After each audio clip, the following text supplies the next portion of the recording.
So my name is Dan Hennon. Today is June 22nd, 2019. And for this conference call, we are joined with Greg Fernandez Jr., Catherine, and Sophia. And so it's the four of us here tonight. It'll be opened up, basically the call line or the chat line will be opened up for other callers to come in and ask questions, and also use the chat room to ask various questions as well.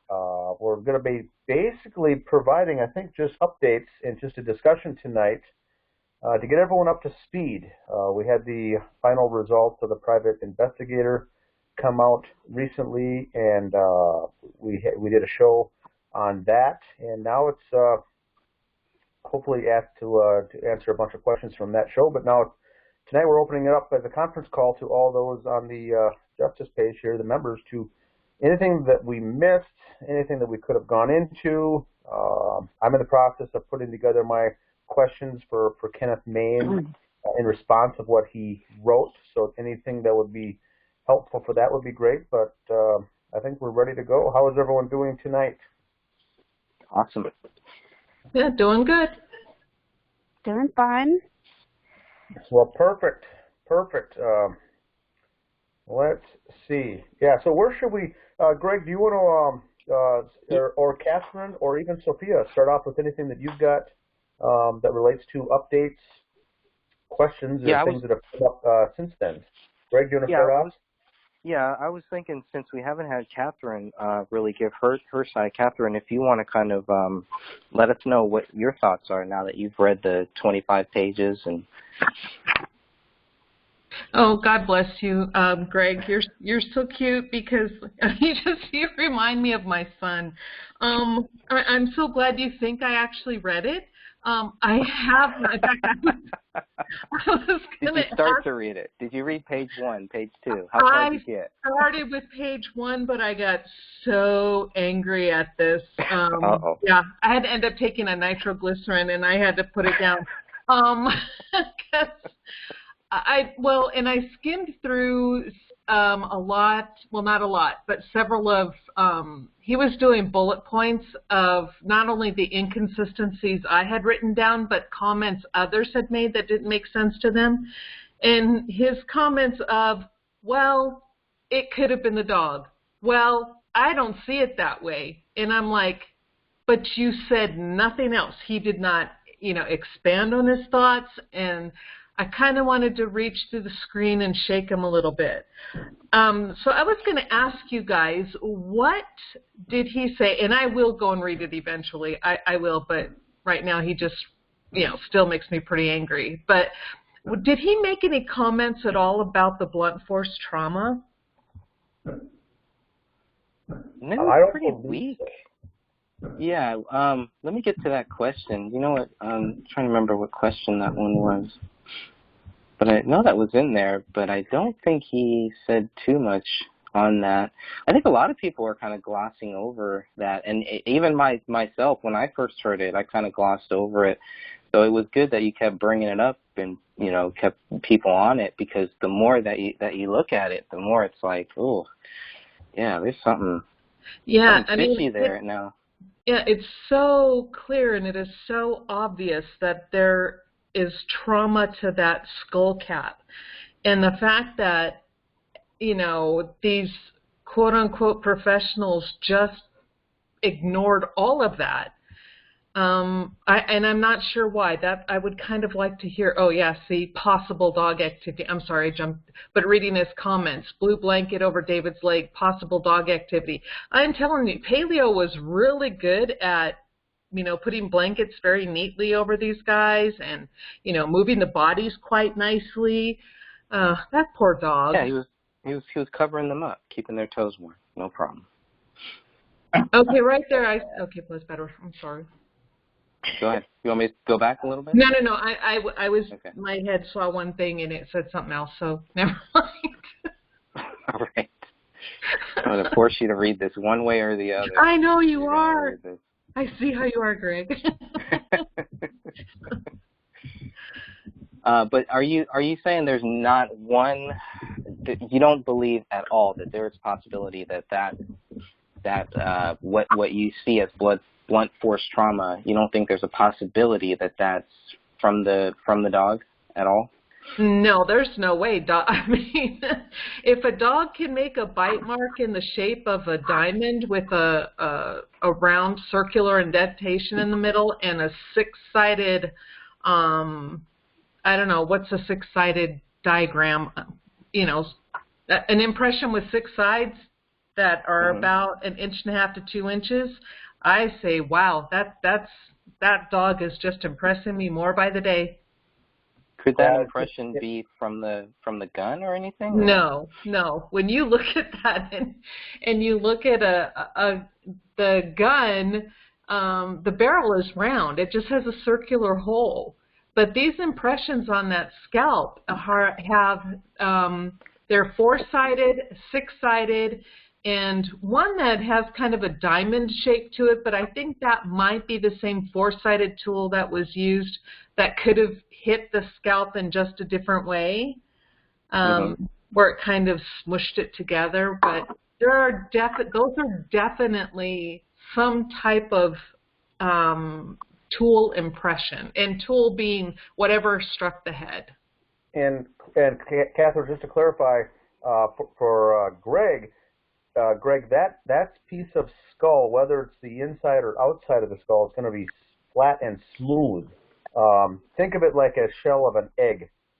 When you crack open an egg, it opens up. That inside is smooth, which is also like a skull, and the outside is smooth. There's going to be no dents or anything on that or whatsoever. Now, a gunshot is going to blow, the bone fragments and break it and cause it to go into shards and whatnot. But it's not going to put a dent into the skull itself, and neither would a dog, chewing or biting on it. Those are indentations, is what Catherine is pointing out, and there's like 13 of such indentations, and that is not normal. But I don't think he touched on that at all. Yes, and Dan is correct. It's smooth to the extent of, well, there could be some rough edges, kind of like a textured wall, but a textured wall doesn't have designs in it per se. It doesn't have a wrench impression. It doesn't have a socket impression. And the only other things that will be on a skull are what are called foramen. And a foramen is simply just a hole. And those are the holes where the nerve endings go through and everything. You have the big, huge one, the foramen magnum, which is the big one where the spinal cord goes through. But I'm talking about in the upper portion of the skull and on the back where the occipital region matches up with the parietal. Now, you'll see one small hole on each side. And those are just foramen. Those are normal. Those are natural. But those are holes. Those are not indentations. And again, I will harp on this too. Again, is the part where you see straight skin. You see smooth, straight edges on the skin from that skull cap piece, and that cannot be done by a gun. Cannot be done by a dog, cannot be done by a human ripping it off, and because that would just be gross. But it is smooth and straight, and that is consistent with a knife. And with a knife being at the scene with blood, you would think that at least this quote-unquote private investigator would have looked twice at that.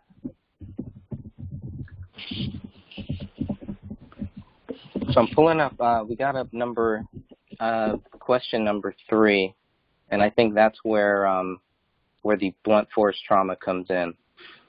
Blood spatter is medium velocity due to blunt force trauma and flows in at least 4 directions. And he says, I am not a blood spatter expert, but everything I see is consistent with the gunshot wound to the head.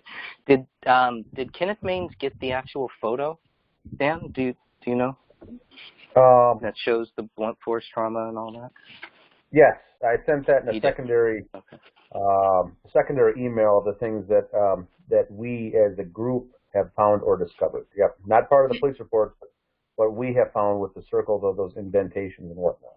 Correct. Okay. And what I had sent to Dan that I'm not sure if I sent it to you, Greg, and you, Sophia, but when I read his comment about that, I called and spoke with the blood spatter expert, and they are an expert, and told them, because they were the ones that I went in and I did my own research and I did my own schooling, so to speak, on blood spatter, but I made sure I sent what I had found in the photos to the blood spatter expert that I knew. And I read them his comment by, I'm not a blood spatter expert, but everything I see is consistent with a gunshot wound to the head. And the blood spatter expert said, I would stop right there, as I am not a blood spatter expert. And they said, you're right. They're 100% correct. They are not an expert, and they have no idea they have no clue what they're talking about. And their comment about it being consistent with a gunshot wound to the head is totally not in line with what the blood spatter shows at that scene. A gunshot wound to the head doesn't go in 4 different directions, doesn't make, a droplet that has elongated spines. It doesn't, all these things that go along with the blood you see on the floor, that is not consistent with gunshot wounds. And so, he just should have stopped at, I'm not a blood spatter expert, because he clearly does not understand what the blood was saying. I have a point. This is Dan. For those, if he was, there's four gunshot wounds, 3 to Comel, 1 to Ranny. Your point of saying that they're going in 4 different directions, he may have also, one could argue that if they were high velocity, for instance, they would have 4 different directions, because there was 4 gunshots fired in that room. One could argue that, could they not? Catherine, just a point of contention. I'm just being a devil's advocate. I know it's high versus low, medium velocity. That's good. I'm glad you brought that up, because the point is in the way that blood is moving, the way the blood is on the floor, it shows movement. It shows someone was running or moving quickly, trying to dodge after, as they're being shot or after they're being shot. Or being hit in the head or whatever. And again, most of that blood spatter is not from gunshot wounds. It is medium velocity, which only comes from blunt force trauma.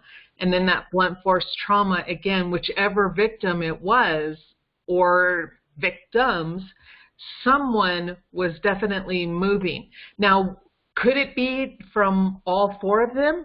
Hey, it very well possibly could be, but they didn't test it all. So we don't know. We only know of whose blood belonged to who from the small areas that they did test. I wish they would have tested everything. That would have given us a much better picture of that crime scene. But they just kind of looked at the blood on the floor and said, okay, yeah, it's blood on the floor from a gunshot wound. Again, just a total not doing their jobs.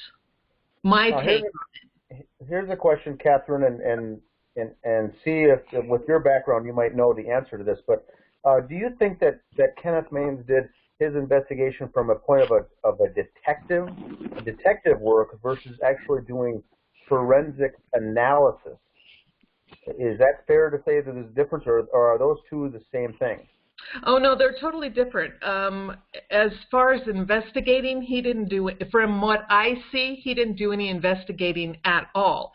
As far as giving an analysis and looking at what was written and then looking at it from a forensic perspective, I think it would be fair to say he did that. Which is why I believe he came to the conclusion he did, because he only looked at the documents and looked at the photos and then just gave an opinion based on the forensic evidence of, okay, these documents say this happened, and okay, I kind of think it did.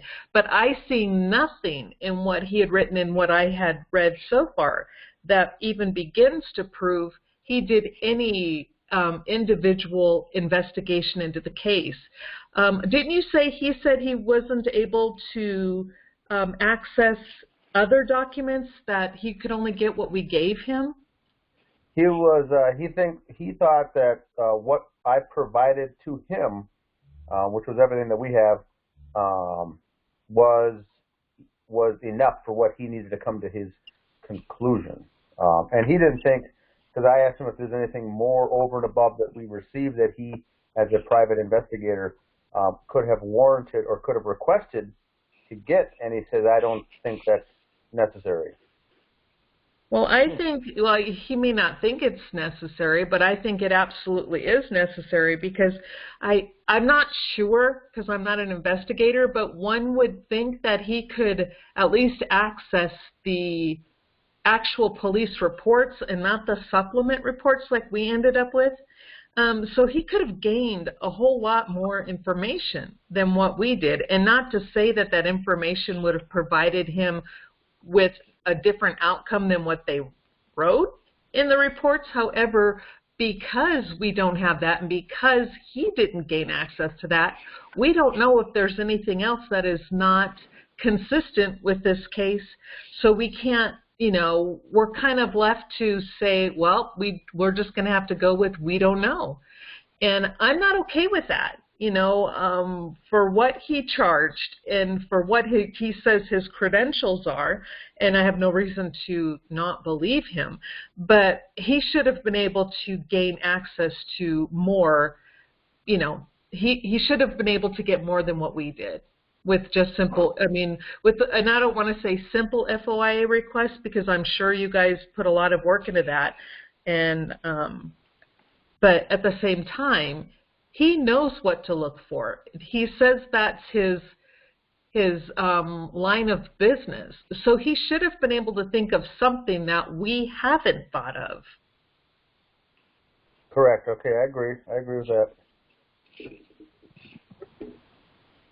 Yeah, which he might have had a few things in there. I think that maybe, I mean, not that we haven't thought of, but things that maybe weren't mentioned. But a lot of that stuff, all of it really, goes back to saying that David Crowley is guilty, where, you know, he's talking about, even in question one, where we're talking about, okay, why would the gun be by David's left hand? And, you know, it kind of goes into the same thing. Well, it could be the dog, you know, because of the dog, it's hard to really get that. But he's very clear to say, I will say, if it was a staged suicide, the gun would have been placed in David's right hand.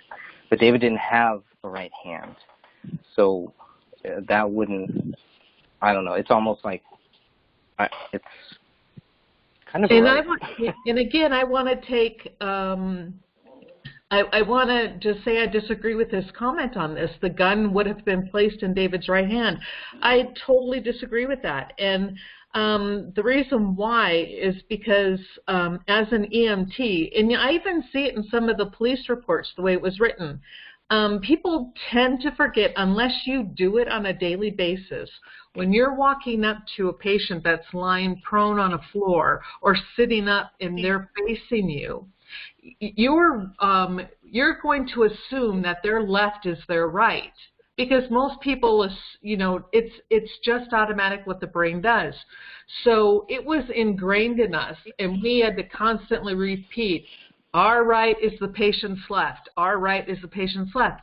So the fact that the gun was on the left side makes sense to me. It makes total sense for a staging of the gun, because when they're going to drop that gun on the floor, they're doing it with their right hand, and they're going to drop it not thinking ahead like, oops, that's his left hand. It's going to register to them that it's his right hand because it's on their right side. And he should know that. He's a supposed investigator, and that is like crime scene 101.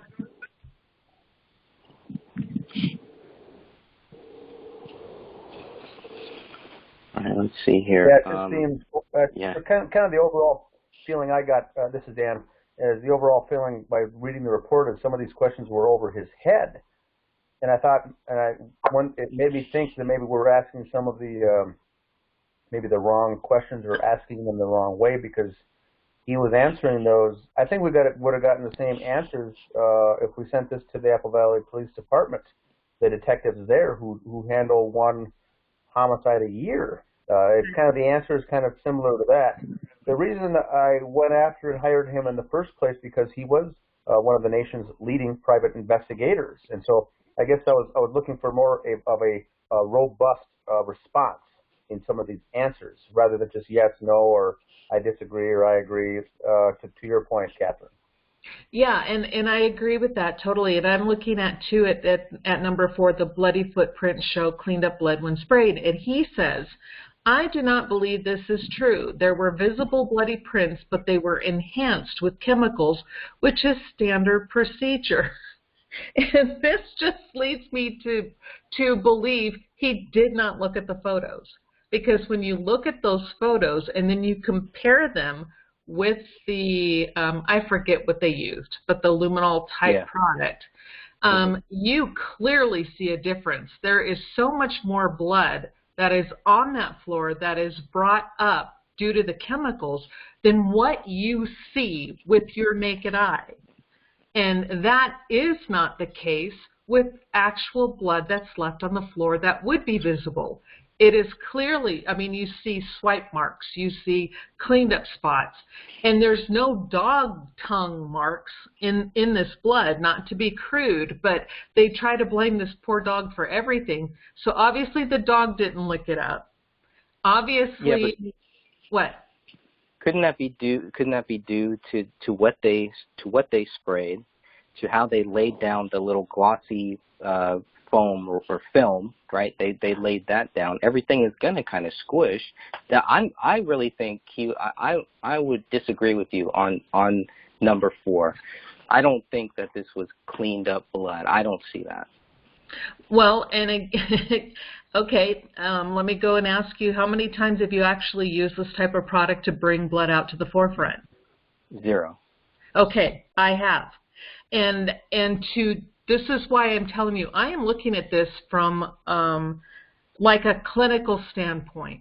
You are looking, when you first look at those quote-unquote footprints on the floor, which I still don't believe they're footprints. You're still going to debate me on that. Okay. I will. And that's okay. That's what I like about it. You have no problem giving it back, and I love that about you. But the fact still, when you're looking at those prints on the floor and you see circles and then you see a line down from the bottom of that and you see what is an attempt at a ridge, a foot doesn't, the ball of the foot does not make that type of imprint.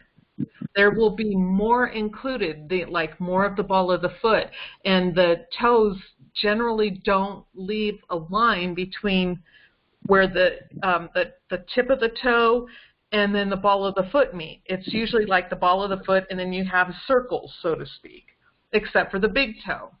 And then you look at what's on that floor and you see a circle with a line down, a circle with a line down, and it looks, and it's not even skeletonized blood, and that's part of the, so they can't even say that the blood was dried and then part of it flaked off and blew away and then that's why it's not there. Because there is other skeletonized blood spatter on the floor in multiple areas, meaning where drops of blood were, it dried, the middle dried and blew away, either whatever, if the dog was running by or the heat kicked on, but it left a hole in the middle. And when you compare that with these so-called prints, and then you realize there's something seriously wrong with this picture. And then when they spray it, now all of a sudden you see far more blood that was on that floor that you now see because it's microscopic or from being cleaned up. It's kind of, and then you compare that with what you see on the picture previously. They don't match because you go from having a slight print to the sprayed areas now quite solid with blood. That is a huge problem for me. Catherine, this is Dan. Do you think that some could interpret his response there by saying that there was perhaps multiple bloody footprints throughout the house, but only the 3 or 4 showed up that they elected to spray? Could someone take it and interpret it that way? That's why there's only a few out there? You know, I don't know if that's what he's saying here, but I think that's a valid point. If there were footprints to begin with, I think that's a very valid point. But again, they didn't spray enough of the house to really find out. Okay, gotcha. Because all we see in the photos is that's also what raises the confusion level or question for us, our group, is that why would there just be 3 so-called footprints near the kitchen island, and there's 0 footprints down the hall, in the office, in the bathroom, in the kitchen, by the dishwasher. There's just a couple by the laptop that are very convenient that kind of pins it on the person writing these notes, which is allegedly David. Or are there true footprints throughout the house, but the section they elected to spray the luminol, essentially whatever that chemical is, was just in that area that makes those come to life. And I don't have a background in that, so I don't know. Is that something that would also be more visible once they spray it?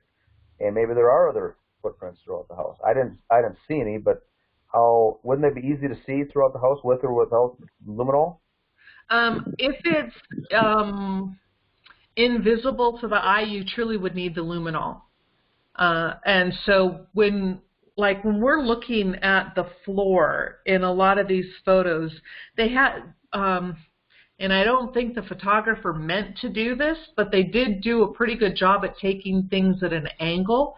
So if you're looking at that floor from an angle, you see where the blood is, you see where the quote-unquote prints are, but you look further out and you don't see anything other than a clean floor. So in that case, if there were anything, then yes, they would need to spray it.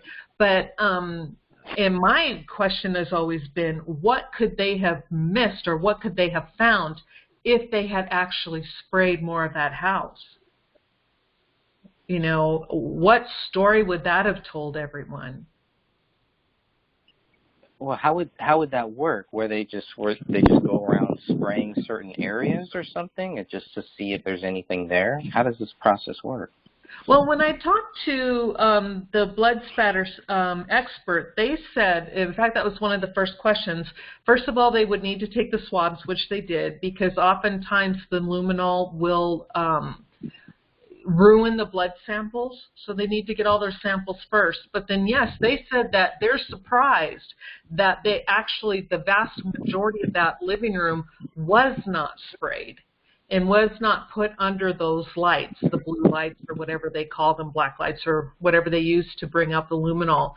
And that was something, for one, they said they would have used the string to find out where the blood spatter was leading from, and then they would have, once they would have used the string, they would have taken their samples, and then they would have sprayed almost the entire living room to see if there was more of a story, like was blood cleaned up, or was there invisible blood, or, you know, are you going to see the void patterns?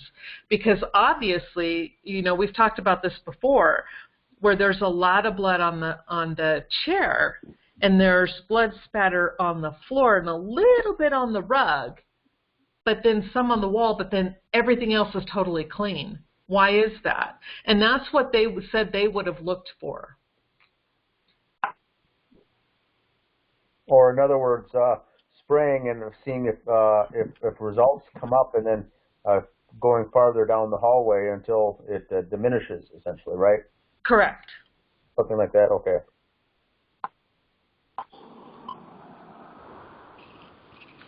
So, Sophia, do you have any thoughts on this so far before we move on to the next question here? I mean, the whole scene looks staged. Agreed. Overstaged, actually. Yes. Like they just kept going back and just redoing things, and But the gun placement, I think, was their biggest screw-up. Why do you say that? Left hand. He's not left-handed. Even if he held it with both hands, for it to land that way is, I just don't see it as plausible. But, I mean, I've been saying this ever since I looked at all the documents, that this whole thing is staged. I'm having a hard time thinking about what would take his right hand off. Why would his right hand be missing? Because obviously, to me, it seems like the fact that his right hand is missing is why you couldn't put the gun next to his right hand. That would look kind of like what Maines is saying. That would look staged, right? You know, that's a good point. That's probably what they were thinking. You know, and then come to realize it's like going, well, no, what you did looks staged.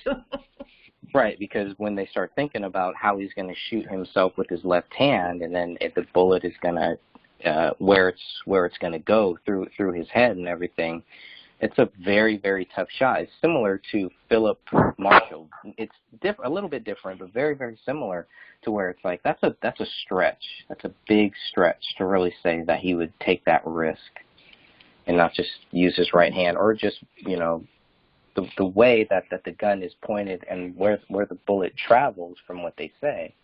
It just seems like a big risk to take if you really want to kill yourself. Yeah, that's correct. And the Philip Marshall in California, that alleged suicide, the gun was found underneath his body, kind of essentially the body was laying on the floor in the hallway by the front entrance, and it's almost as if someone kind of lifted up part of his body and kind of shoved it underneath there with their foot, kind of just shoved it underneath. And I've never heard of a gun or a pistol or handgun after a suicide being under any part of a body at all, much less. Usually it's, you know, it's near the scene and also near the hand that was used after the weapon dropped. And his was kind of shoved under the body, which I think also sent a message of that it was obviously a hit. This one was just laying by the wrong hand, and like Sophia said, it was an overstaged scene. So that was strange. I do think that Kenneth Maines did go and not assume, try to rationalize each of the things that we thought were staged, and he kind of came back with the answer, well, you know, well, why would they do this? And if it was staged, it obviously would have been like this, and a suicide note would have obviously looked like this, and the gun would have been obviously here, and, you know, so he kind of went through the steps of eliminating the fact that it could have been staged, because someone staging the scene obviously wouldn't do those things. And I disagree with his analysis, although it's rational, it makes sense.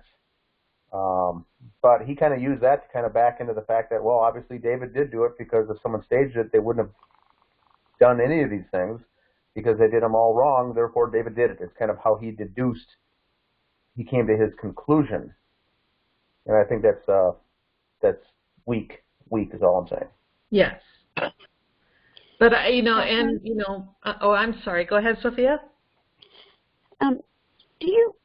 Were you familiar with the exercises that the military would run like once a year, where they would go into, like, for instance, like mock wars and mock exercises for different situations? Yes. And they would set the stage and everything. Uh-huh. Okay, this is what this crime scene reminds me of. And how the police went in, they did all the steps that they would for a triple homicide or that kind of thing. I cannot get that thought out of my mind of how this reminds me of these mock wars and exercises that we went through each year. Sophia, someone in the chat room mentioned that it's similar to a jade helm exercise. Yeah. Yes, but for the first responders. Okay, gotcha. Yeah, we would have stuff like this all the time. That we would sometimes they would do it at the same time, our yearly test needed to be done to get recertified, or are they every 3 years we needed to get recertified? And sometimes, you know, it would be done at different times, so we'd have to do it twice. But yes, yeah, there are mock mass casualty scenes, and yeah, generally is what we would do, the mass cal scenes. But yeah, I had to take part in several of those, and you know, I had not thought about that. But you're correct. This looks a lot like that type of scenario. And it's just hard to get it out of my mind when I look at everything and I see all the steps that the police did. They went in, they observed the scene, they went through the motions, but then they took it a step further. You know, they ran the DNA test, they closed out the case, that kind of thing. And that's I'm so torn between this being faked or being real. You know, I just cannot find that extra piece of evidence to prove it one way or another. And I don't know. I'm sure there's other people that feel the same way that I do. I'm not ashamed of how I feel, though. It just has a couple.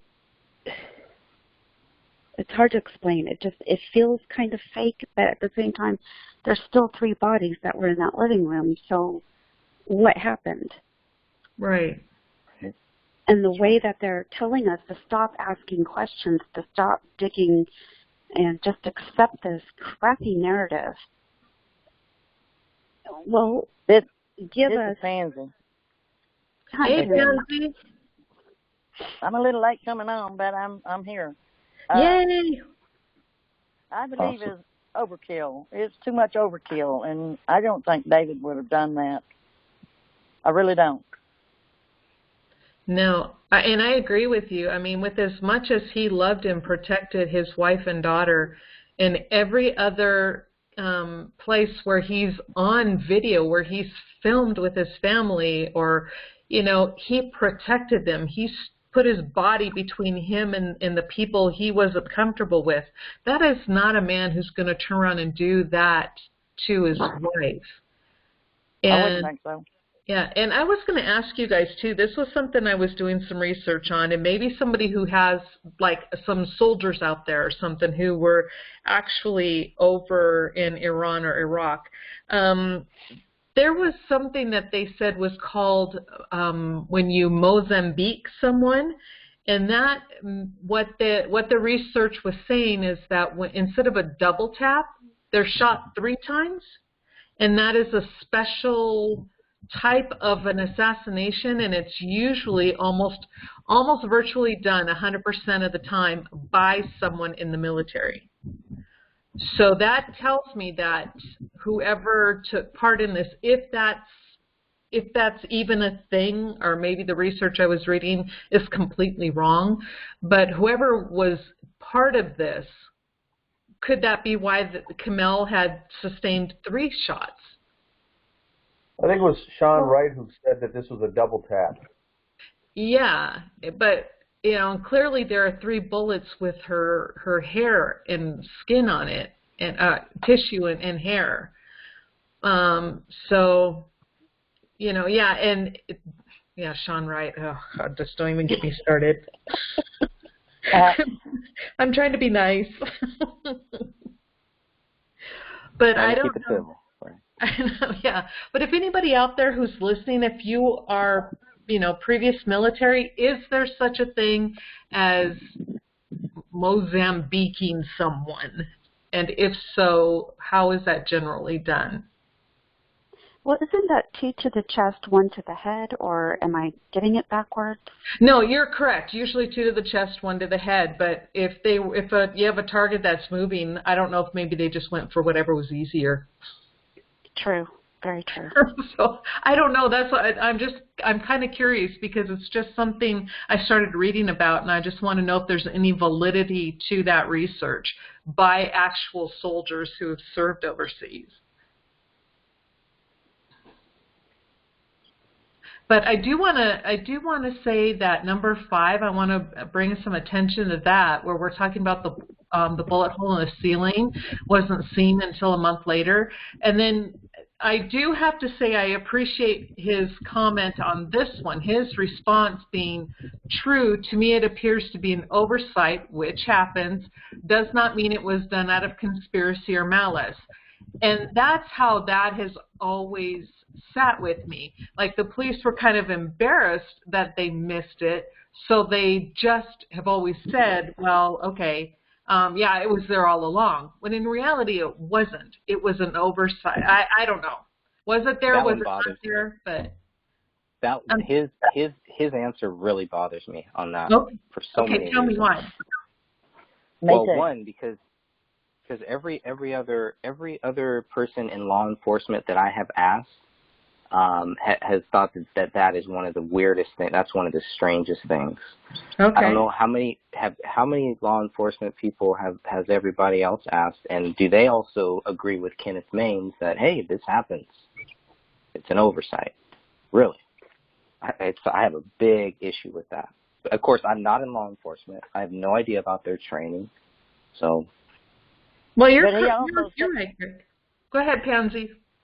He also said that was the bullet that killed him, it had his DNA on it, but it didn't. I mean, it had his prints on it, but not any blood or hair. Yeah, it had DNA, but they didn't tell us where that DNA came from. We only know that it did not come from blood because they swabbed it for blood and didn't find any. So how could that have, and I agree with you, so how could that have been the bullet that killed him? Yeah, but he agreed that it was. Yeah, okay, you're right. So I don't agree with him on that at all. Yeah. I think that's a huge mistake. But good points, Greg. Thanks for explaining. That makes so much more sense.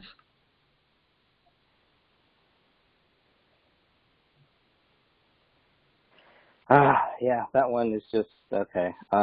Let's keep moving on here. I guess the other thing that bothers me about number 5 is that it's like nobody said anything about a conspiracy or malice. This is just, this should just be common sense to me. I don't understand that. But anyways, the fact is that they yeah, Greg, that's a good point. This is Dan. When I talked to Kenneth Maines, when I communicated with him, never once did I suggest that it was a cover-up by police or a conspiracy by police or malice or officers not doing their job. I just said, here's what we got, here's what we think potentially happened, and we just want the truth. So a couple times he does mention that he can't believe, or he calls it preposterous, that the police would all cover this up. And that's part of my response back to him is going to cover that exact same point by saying I don't think any of us ever said that the police were involved in a cover-up down to the very level of detail of each detective. Maybe at the higher up level, a very few people at the very top level may have been compromised. I do agree with that, but I don't think there's a cover-up in the police with involving 100 different agents, detectives, and investigators. And this is where watching that documentary comes into play, because it talks about the group and the admins being conspiracy theories. And I don't think that anything in that paperwork that you sent him even had conspiracy stuff in it. I think it was all the files, wasn't it? It's just the files from police, and then the various investigative work that the group did, whether it be in video format or other type of research. Mm-hmm. But nothing as far as what we think happened as far as theories. I didn't send him anything as far as theories. No, but he kind of insinuated that we did. Exactly. That's what I don't like. Right. It's probably after watching the documentary. Mm-hmm. Because like Sophia said, it really leads down the angle that we're thinking that it's, a police cover-up, and that's not what was done. Eric Nelson himself, went after that angle to make us look like that's what we were saying. We were just saying the evidence doesn't support what the official narrative is, and we want to hire and get someone out there to find out what really did happen. We don't know. We don't know what happened. That's the problem. Did Kenneth Maines ask for anything at any point, or was it just that you would give him stuff and just did at any point did he ever ask for any specific document or fact or anything like that? He asked a couple clarifying points, but that was about it, just to make sure he understood, some of the documents.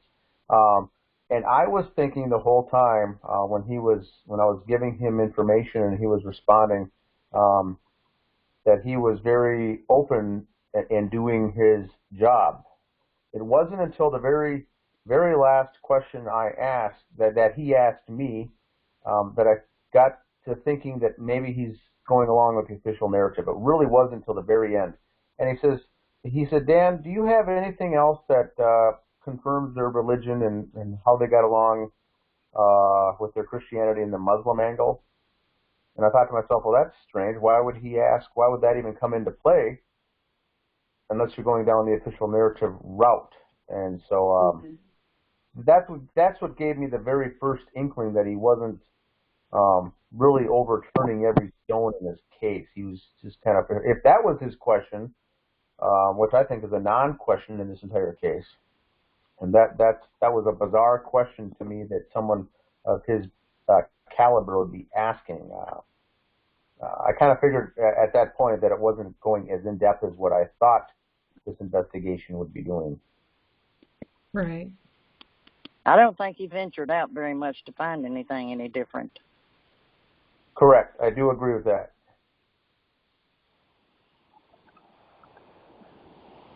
Anything else before we move on here to number 7, to the fruit of our labors? Jeez. Wow. I was going to say something else, but I held back.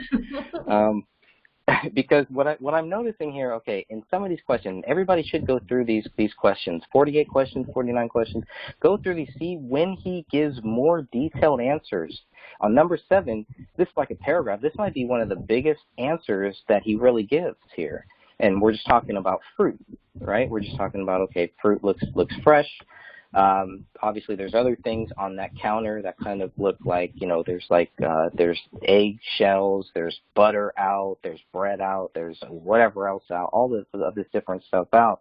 And he spends a lot of time here. I think a lot of time, this might be the biggest answer, the longest answer that he gives, at least so far, it definitely is. So well, and what I find, I'm sorry, I didn't mean to cut you off.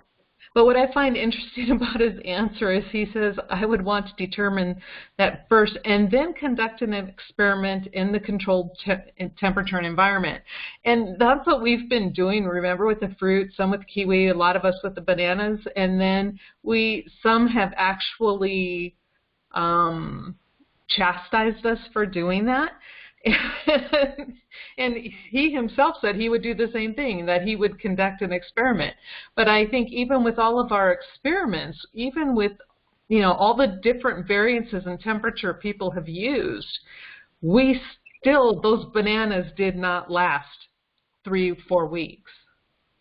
Nobody got, other than I think one person whose house, but they had an average temperature of maybe 60 degrees, which is a far cry from 68. So theirs lasted the longest. But, I find it interesting that, he would have conducted an experiment. And, well, why didn't he? I mean, he was doing this for a while. Why didn't he do an experiment? Should we ask him to do a 23-day experiment on get some kiwis and put some oil in a frying pan and see what happens. Some coffee, right? We got the coffee there too. Oh, so, yeah. Yeah, right. we did get chastised about a lot of that. What did you find out about the coffee? I'm sorry, I know I'm off topic here, but I kind of dropped off the radar. Yeah, my coffee molded at about 2.5 weeks. Of course, I get organic coffee, so I'll have to go back and see what type of coffee they had. But, you know, people do kind of chastise us for these things. But you know what? These are simple tests that anybody can do that will help. It will help. So whether it makes us look, you know, silly for even asking this question, fine. But let's get some clear answers on it. Yeah. And you can't do that if you don't take the time to do these tests. So somebody. But still, you don't know how old those bananas were when they, right. like when they got them. How long had they sat there before they were killed or died? Correct. So we have no idea, really. Yeah, and I know when I did the banana experiment, I bought organic and regular, and I bought like some half green, half ripe, and then I also bought some that were actually on the ripe side to begin with. And so, 'cause like you said, we didn't know, so I figured I'd try all of it. That's right, and thank you for that. Anything else on the fruit before we move on to number 8 here? All right, so let's look at number 8. Back door was ajar, 1/4 of an inch according to police reports. This could be signs of something, but again, it could be nothing. Well, it is definitely a sign that there was no need to look for any type of struggle or anybody forcing their way into the house. Doesn't this show that somebody had clear access into the house? Later on, we will get into one of the questions about that there was a kitchen window, which depending on which report he got, if he got the 467 report, that information about the kitchen window might not be in there. But in the most recent one that we do have, the 488-page document, which I would love to give to him and have him actually go through it and read it, that one does show it. And, of course, he doesn't need to read the whole thing. We can send him one little clip that shows that. But that would say you have two things open. Why are the police even talking about, and why are they making such a big deal? Almost every cop, and the ones that didn't put it in their police reports, they were clear to go back and say, hey, I forgot to mention this. We didn't find any signs of people forcing their way in. They go to extreme lengths to point that out, and they gloss over this kind of the same way he's glossing over it. Yeah, and that right there shows to me that the police were writing from a script or from their crib notes that they have, because, like you said, it doesn't matter, because they could have, whoever did this could have gained entrance into that house a myriad of ways. Were they let in? Did they come in through the back door while David or Kamel were trying to take out trash? We don't know any of this. And just because there's no forced entry means absolute squat. It's like they watch too much TV. I think that may be a training thing, because everyone goes to that first. Yeah, the photographer took about 15 photos of that front door, I think, as a checklist off their things to do in training, without taking a step back and realizing we have a back door that's open. We no longer need 15 photographs of the front door. And each of the detectives go out of their way to talk about the fact that there was no forced entry. More of a checklist of their things to do as being a detective, versus the common sense things that we're looking at from a much larger picture, what could and what could not have happened here. No one cares about the forced entry. All these people that we're thinking could have been potential suspects would have been friends with David and Kamel, that would have been easily let into the house in the first place. Correct. Or the back door. Correct. And so none of us have ever spent any time wondering if there was forced entry or not. And another thing that the investigators will do is if expensive electronics and valuables are stolen, then they can go in the directory of, was it a robbery? And so they start deducing things like that as well as part of their training, I think. That's just my opinion. I think they're doing that because of training, because that one individual who didn't do the forced entry went back later and made sure that was in the report. And maybe they're maybe they're graded on these types of things too. That you know, but we're just looking at it from an investigation point of view. We don't care necessarily about what's the rules and regulations and what they're supposed to do for their checklist to make sure they checked everything. We're just looking at the case from a common sense point of view, and none of this adds up. Correct. I agree. And Kenneth Main's heavy background is as a police detective, is where he spent most of his time, and then he later got into investigation. So I think what I see in reading his report is a lot of checklist types of things, deduction types of things.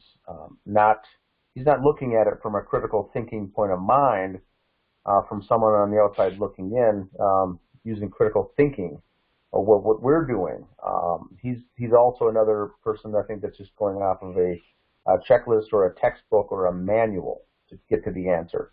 And that's where we, as a group, think that the Apple Valley Police Department failed, and that may very well be the reason why they failed, is because they were doing that, which gets back to Greg's quote that maybe we have a training issue here. I think those training and textbook manuals are good for normal, everyday, situational types of crimes, but not on a high-level crime like this, which is way out of the scope of anyone, that they got to look at this from all different angles, and which Kenneth Baines was told specifically from the very onset of this investigation that we have multiple things, not just one or two inconsistencies here. We've got 30, 40 different things that don't line up at all. That's why we're asking these questions. We're not just conspiracy folks here coming up with things out of the blue and things in random at the top of our head. These are scientifically and forensically already proven things that either did or did not happen, that do not agree with the official police narrative. That's why we're hiring him to expose the weakness in the investigation that I certainly think was very weak. Agreed. Absolutely agree. Okay, number 9, and it looks like number 10 is actually the answer to number 9. Is that? Yeah, that's what I see too. Mm-hmm. Okay. So I was like, why didn't he answer 2 questions? Like, what's going on here? How dare you? But okay, that, but still, it's like, okay, I think we need to. I'm going to write this down. I'm writing down some of the things that we'd like to clarify with him on, because the neighbor might not have been sure, but the neighbor was able to give a certain date, and I do believe that the neighbor was sure that she saw this door open on December 21st. And there's no indication that the door was open or closed anytime between December 21st and when the bodies were actually found. So that kind of might be a good one to clarify with him on, that the neighbor not only didn't see anybody in the house, there was no activity in this house past December 21st, unless you look at the neighbor across the street. But aside from that, the house was dark. Nobody saw anybody there. I think that's a big, big thing that also gets kind of overlooked, like what was going on in this house in December, that it's so quiet. Nobody sees anything, but yet they're all there. They find activity. They find, I think it's either internet activity. I do believe that they find some of that all the way up until December 26th, but they're not giving us dates. They're not showing us, well, there was activity on this date, activity on that date. It sounds like there was nothing going on in that house as far as neighbors could actually see, with the back door open. Now, this neighbor also says that she wasn't sure that if it was the back door or the back screen door that was open, but it was open, and she does not say that it was 1/4 inch. It was open. Yeah, just to clarify, Greg, that's a huge point. So for the listeners out there, the neighbor from the backyard, their view from the backyard would not be able to notice, a 1/4 inch door being open. She specifically said, I think, that the door was open a foot or 2 feet, widely open, or certainly open. And like my personal screen door that I've got for my reader slider, in the wintertime, they're usually both closed. Either that screen door is pulled all the way shut, or sometimes I'll leave it all the way open. But that other door, the glass pane, is also all the way shut or all the way open. So what she saw was important in the fact that it was open. I think it's less important that she couldn't clarify if it's the screen or the glass, because it's winter. I'm guessing it was the glass. But it doesn't make a difference. After that time that she saw it and until the police got there, the width of the open door, whether it's the screen or the glass, was different than how they found it. So the question and this is that's the question. That's a very good point.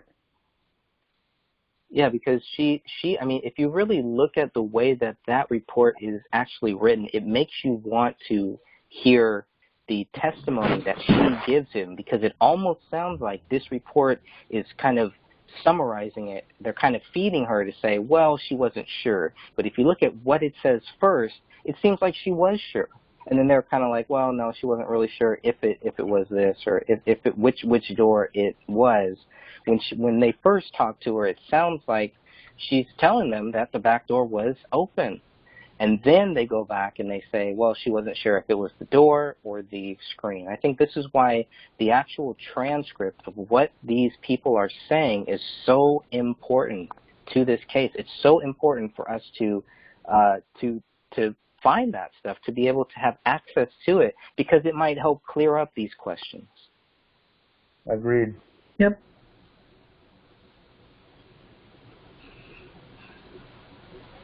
All right, so we move on to 11. The knife tested positive for blood of all three, yet it was not visible. Appears to have been washed and no prints on the knife. Not true, he says. Lab report stated there was a mixture of DNA from 2 or more individuals. David, Kamel, and Rania cannot be excluded as possible contributors of the DNA. You will not always get prints from items. That is just the reality of it. It sounds like he's saying, well, and depending on how you read this, I've read this a few times.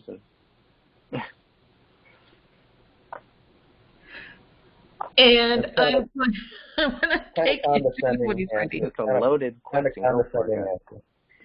I'm sorry, Dan, what did you say? It's kind of a condescending answer, the way I read it myself. Yes. And this was my question, and then what I have found, and I'm pretty sure that it's answered somewhere else, unless I just read into the answer, which is totally a possibility. But the fact still remains is where the blood was located. It was located in a small crevice on the blade. It was located and then in a small circle that was part of the knife design. And then there was a little bit of blood on the blade. But other than that, it was quote unquote clean. I don't know what else to say. And when you hold something like a knife, you're going to leave your prints on it. I mean, it's not like you can just touch stuff and it just disappears. Your DNA is gone. You know, if they say that they can pull DNA from a bullet fragment that was shot through a ceiling and bounced off, the trusses in the attic and still come up with DNA, you mean to tell me that they can't find DNA from someone who was holding a knife?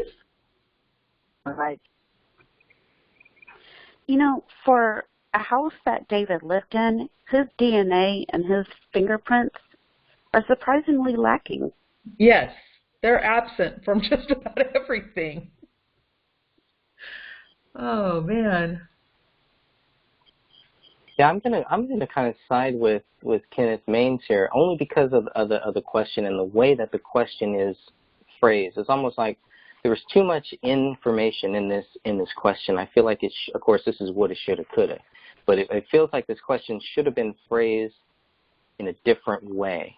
Okay, so how should I have phrased it?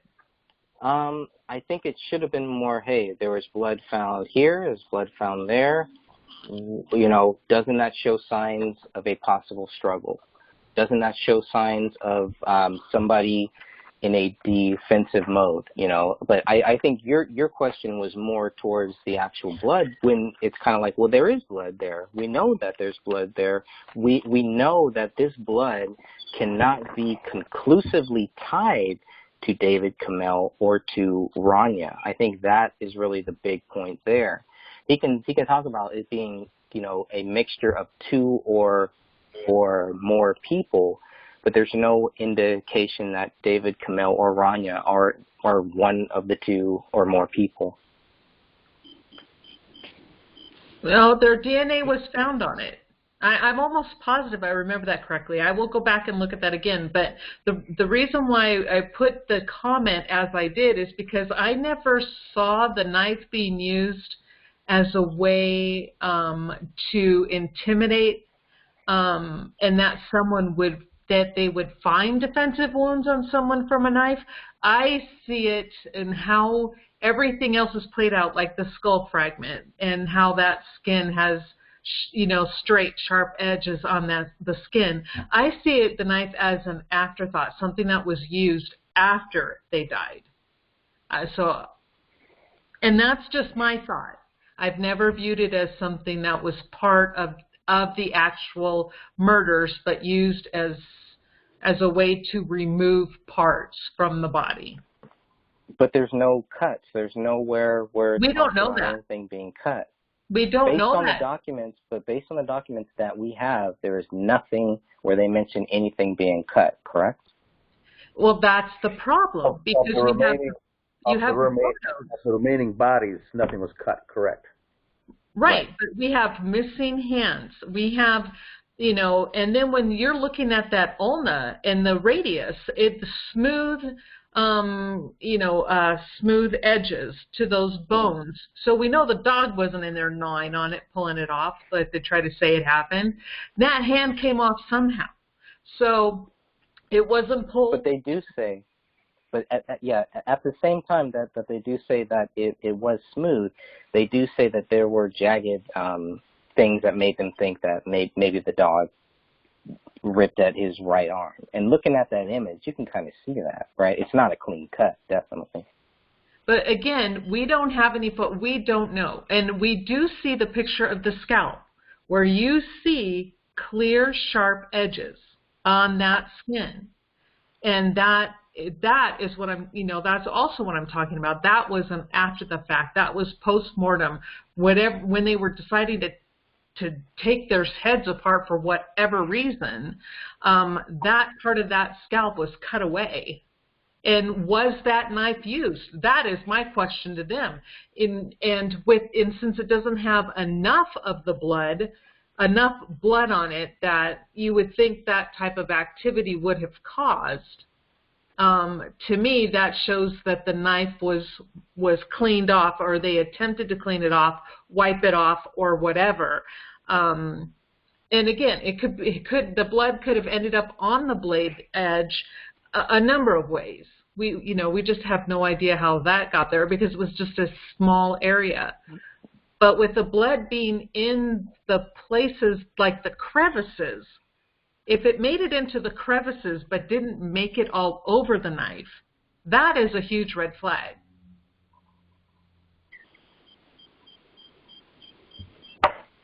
Okay, and then just to be clear here, go ahead, Ken. Someone's fingerprints had to be on that knife. That's my thought.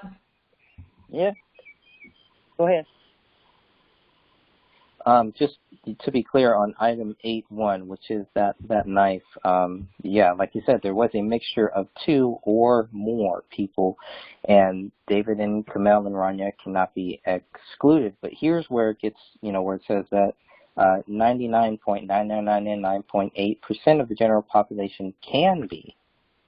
So maybe that's where maybe that's where you're getting the idea that, well, if 99.9% of the population can be excluded, who else could it be?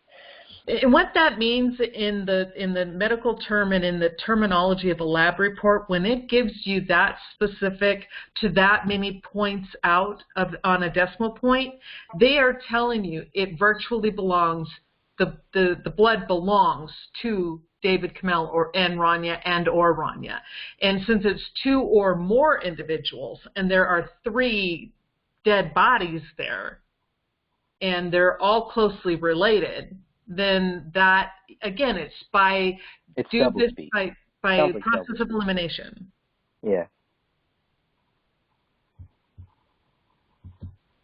Yeah, to me, it sounds like doublespeak. They're talking out of both sides of their mouth, basically. Yeah, they're trying to say, well, we can't tell you it belongs to them, but we know 2 or 3 people it does belong, 2 or more people it belongs to. However, you basically can rule out the entire world population, but we're not going to tell you it's David and Kamel. Now, when they talk about this, and then when they talk about this 99.9%, that was the other thing. Where are they getting this from? As a person like me who doesn't understand anything about this stuff, where are they getting this 99% from? Are they including me in this? Are they including people in Minnesota? Where are they getting this number from? That's how the tests are done. It's kind of like similar with statistical, actuarial kind of stuff, Greg. It's not a random. It's not a random number, but it's statistics. Yes, it is a statistical number, and it is basically telling you they use, like, if it had come back saying that they could rule out 80% of the population, that still means that there's a 20% populace out there that could have actually been the contributors, or it could be their blood on that knife. But when they use the terminology of 99.99 or 99.998, in other words, that is lab speak for there is only a 0.00002 or 0.00001% that it belongs to someone other than David, Kamel, or Rania. In other words, it's theirs. It's their blood. But based on what? I mean, because what I'm trying to say, am I included in this 99.9%? They have my DNA. Are they sure they have my DNA? No. They don't have people's DNA. Okay. What are we talking about? I see what you're asking now. No. It's not that they have your DNA. They're looking at certain markers in the blood, and that's how they tell people are related. And they're looking at this blood and looking at the markers and the chromosomes and the DNA and all that other stuff. And how does that match up to the blood that they have from David and Kamel? And then if it's really close to that, then that's going to rule out the vast majority of people. So basically, they had a virtual almost 100% match between the blood on the knife and David, Kamel, and or Rania. So then by process of elimination, if their markers match that blood to such a fine point, then that by process of elimination would rule out the vast majority of everybody else on the planet.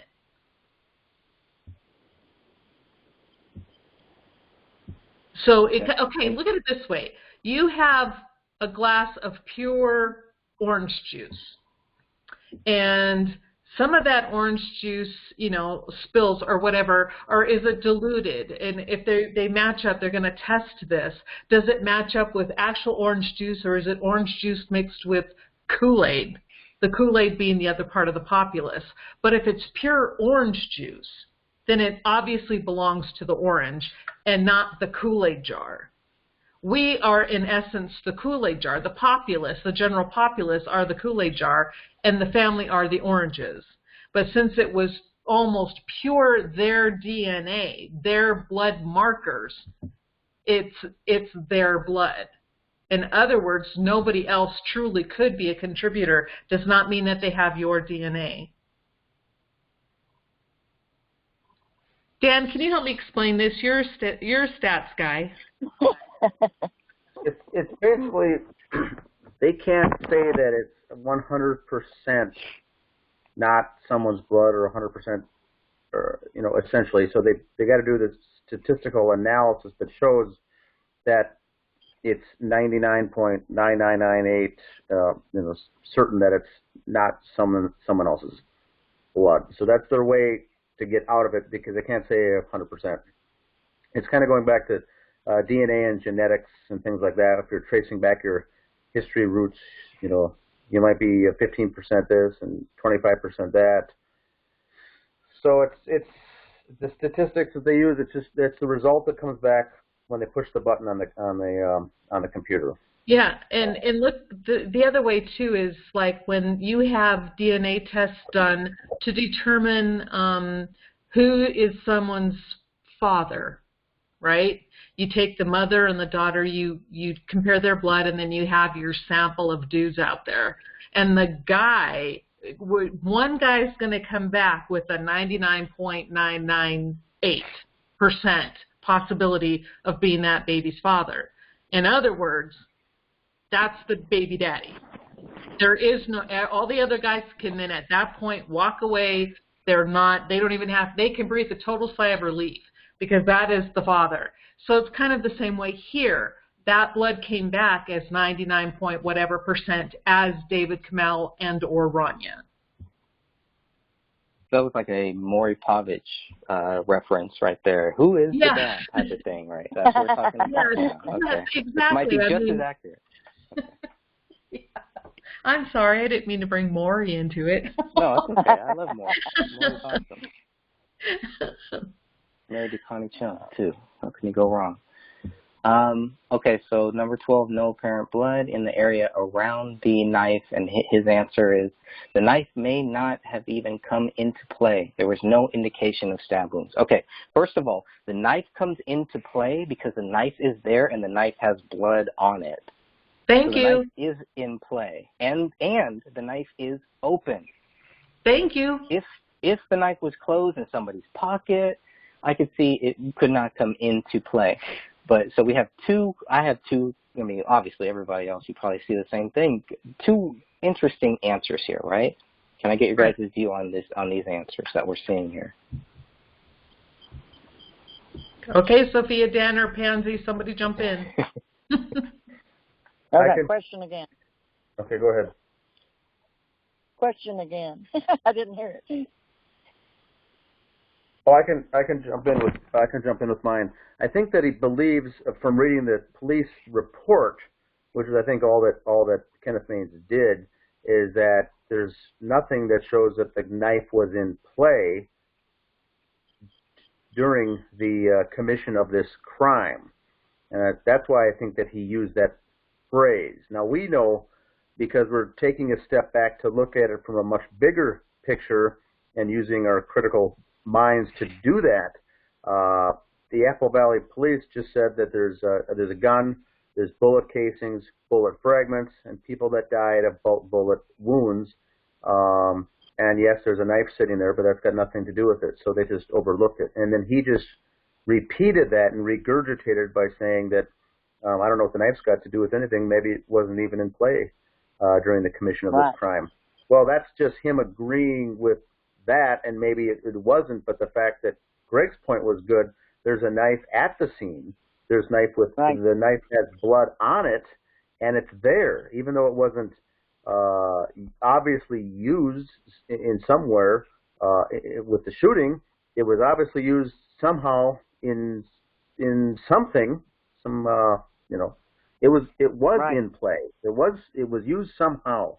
The question is what? We don't know that. But he eliminated it, I think, just by saying that I read the report 15 times and I don't think the knife was used. Well, that's not what we hired him for, to regurgitate what the Apple Valley Police Department said. That knife is very important, I think, in this case.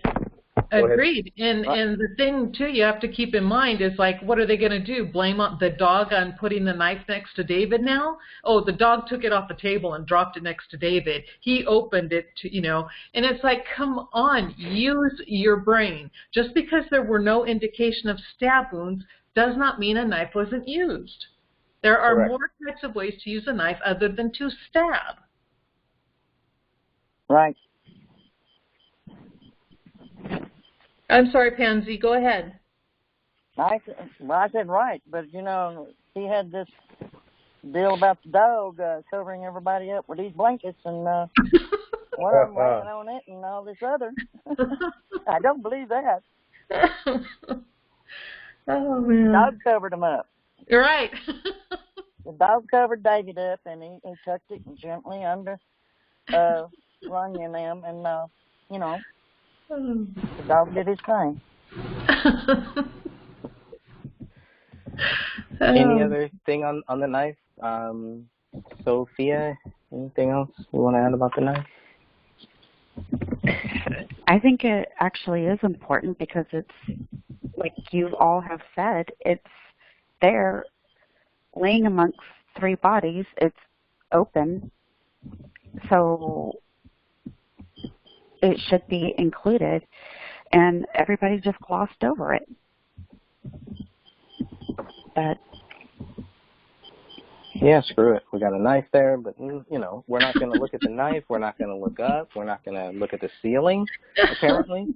So, you know, just Paleo opened it while he was playing amongst everything and tearing up toys, and so, yeah, we're just going to discard it because the dog did it.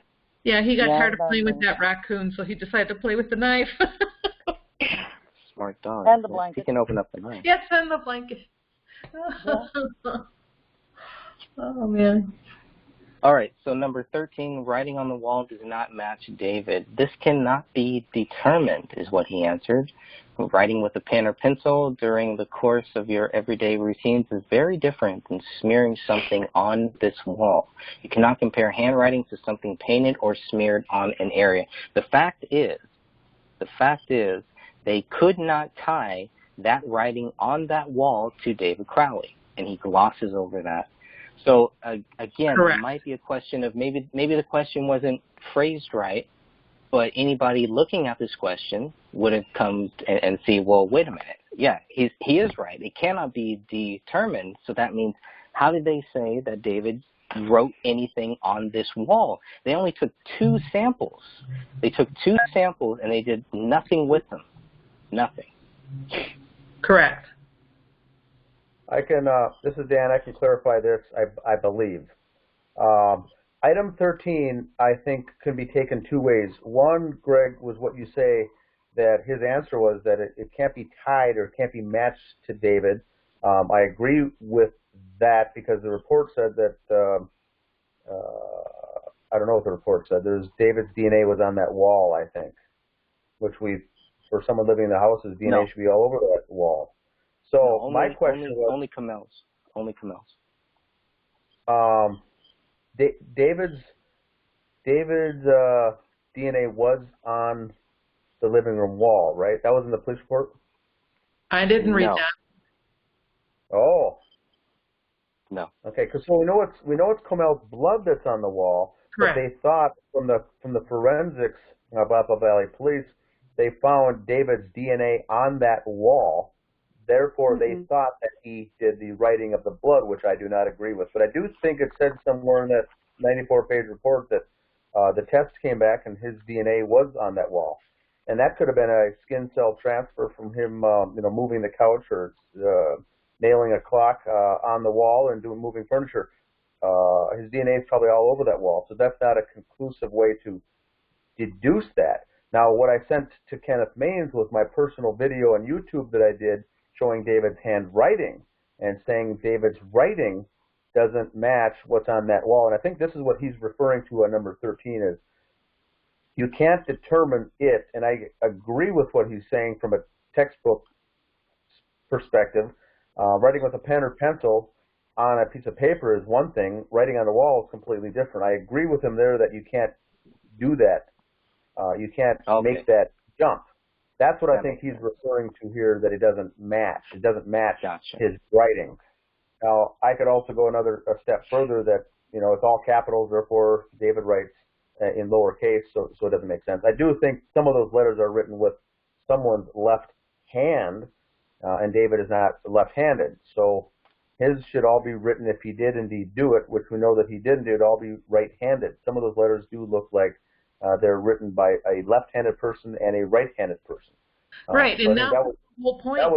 So I totally missed that. Okay, that was my fault. I totally misunderstood the question. Yeah. And that was my point. What you just said, when I said the writing on the wall doesn't match David, it doesn't. When you look at that A, David has a very specific way of writing his capital A's. I will take issue with when he says you cannot compare to something painted or smeared. That is incorrect. People are going to follow the same. If they write up, down, and sideways on paper, they're going to write up, down, and sideways on a wall.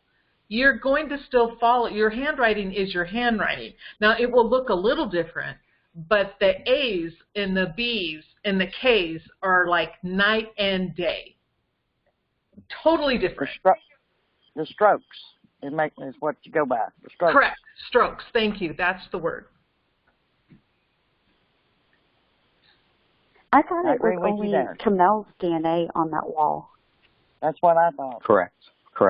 That is correct. And they took 2 samples, only did 1 test.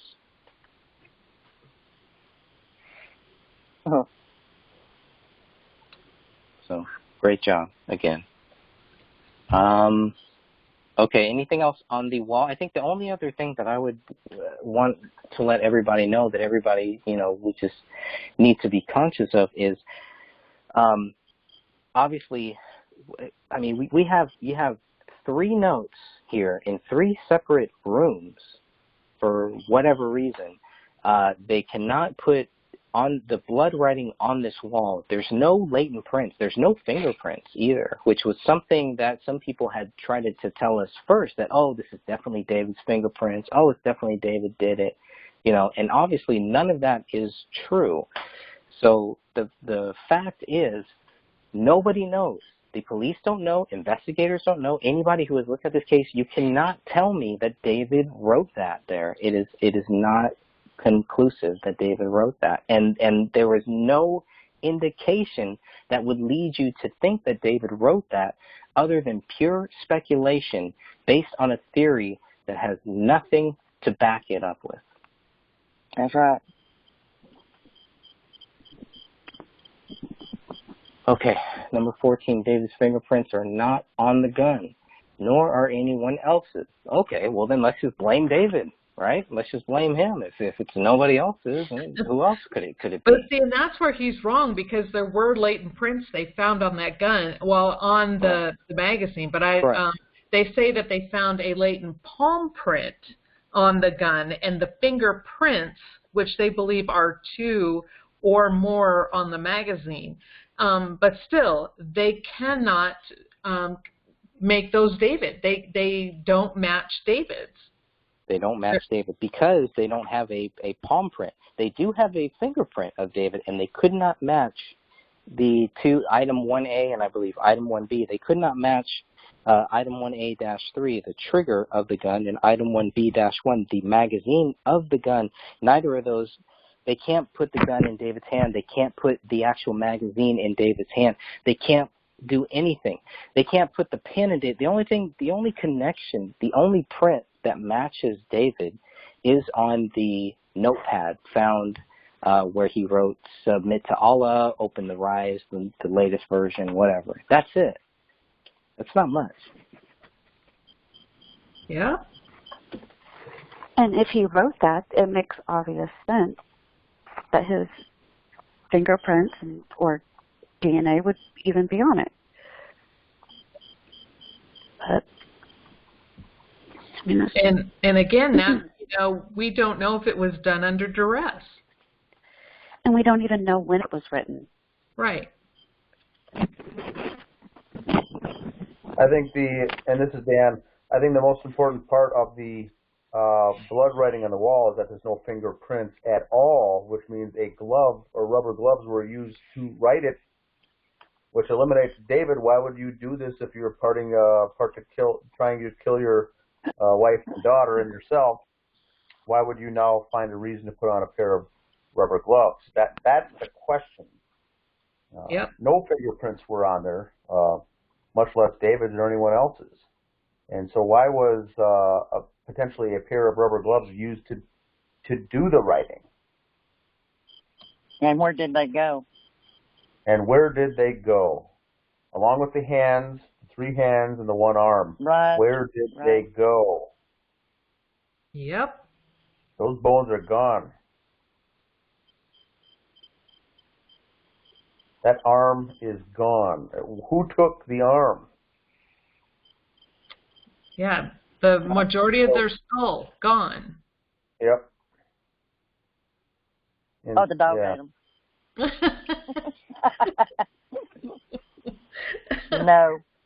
No. Don't believe it. And the important thing, I know it's coming up in a bit here, Greg, down the road, but the arm missing, regardless, my stance is regardless if the arm was cut off or the dog chewed it off, the problem with the arm is that it was pulled out of the socket. And the socket, Catherine, you can help me out with, there's tendons, ligaments, and muscle that attach that a dog cannot do that.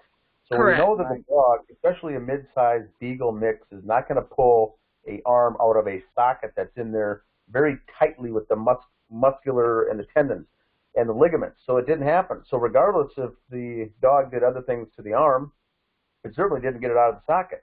The question is who did it. Even if it was cut off or portions of it cut, that it was removed from the socket. That's the huge point. That's number one on my list, to going back to Kenneth Maines. You can't keep blaming the dog for these things when the arm was pulled out. And then you've got a fractured rib bone that happens to be right beneath the armpit of the little girl, which means leads me to believe that someone yanked it up and used their foot or their leg or something to hold pressure to be able to get it out of there. Yeah, a lot of force was applied to not only fracture that rib, but to get that arm out of it would have been extraordinary. So that's the point that I'm going back to with Kenneth Maines with that point. And what could be the point? What could be the point of pulling child's arm off her body? Yeah, that's a good question. This makes me angry. Yeah, it does. It really does. Yeah. And for good reason. And the fact that they don't follow up on it, and the fact that they don't do anything about it, that they just kind of gloss over it like everything else that we're seeing here, that's a big problem. It's a big problem.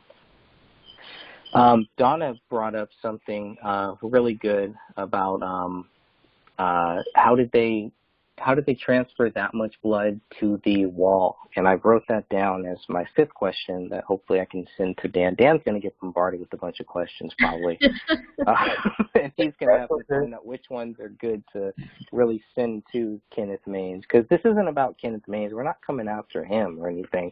You know, this is just about, we just want to figure out what happened here. We just want to get to the truth. And so that's what he was hired for. If you look at page 1 or page 2, you can kind of see that he was hired for these questions to help us figure out these questions here.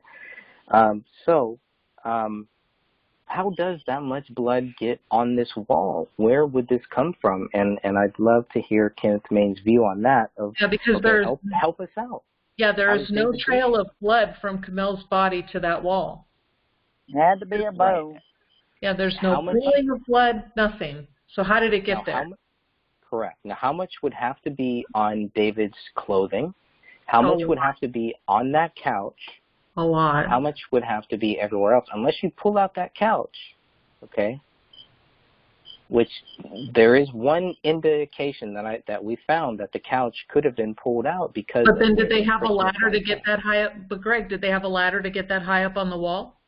You just need a chair. David's 5'8", 5'9", maybe. So he could probably reach that. And I don't know how high that ceiling is. Dan, you've been in that house. Is that a high ceiling? I think it's a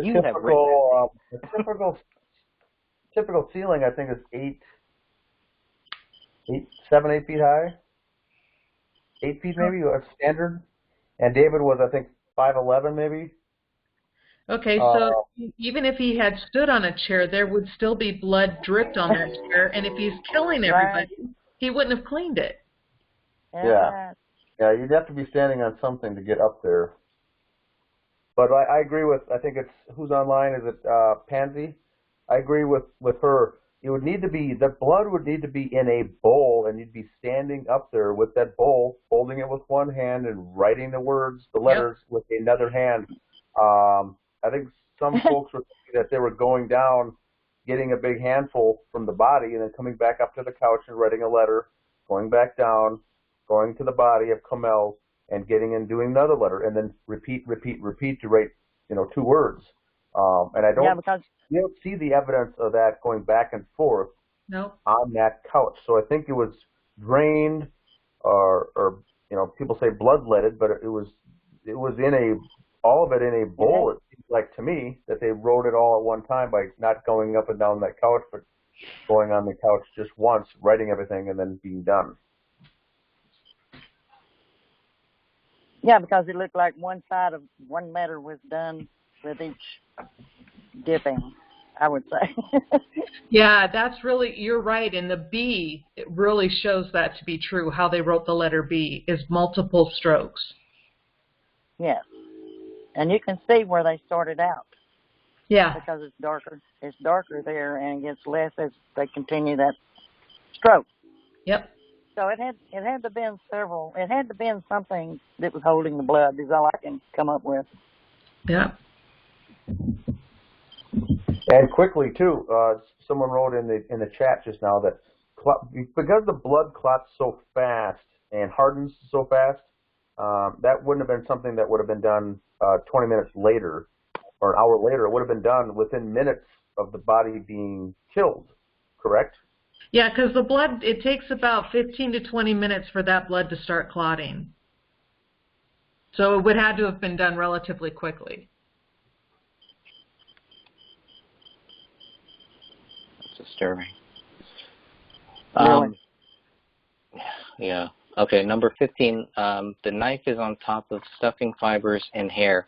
And he says, I can find no indication of this. Can you please tell him to refer him to photo 34 of the 187 from Dan's site? That might help him. Okay, that one shows that this knife is on top of some stuffing fibers and hair. Yes, it's on top of it. So it's like, okay, think about that. That means that all that stuff was on the floor prior to that knife being there. Right. I'm trying to get them to think. It's like, hello, think about this. That would not happen in a murder-suicide, You're right there. Yeah, but yes. Anyway, it's photo image 34 of 187. All right, we'll make sure we get that to him. Number 16, stuffing is under blanket by David's leg. Could be dog activity. Really? There we go again. So the dog just decides to put it under the blanket by David's leg. I was a little, I don't know. I was very confused. I'm still confused by that, by the question, first of all, and by the answer, too. So the stuffing is under the blanket. Okay, well, it's not necessarily a question. Those are the points that I pointed out as inconsistencies. And having the stuffing under the blanket that is, that's covering David, again, it just goes to show that the stuffing, which they say the dog did after their deaths, was ripping apart things after their death. Now, how did that get under the blanket? Okay. So did they leave the dog alone in the house and was stuffing all over when they went and put the bodies down? It's about the only thing that makes sense. I believe that. I see what you're saying here. His answer is kind of, well, it could be dog activity. Yeah, it could be. And it could not be. So it's like, it could be human activity. Could it be anything else? Does he see any? It seems like this is the only thing he's really thinking about, that it could be dog activity. Not really thinking, well, it could be dog inactivity as well. But, all right. Anything else on that one? No.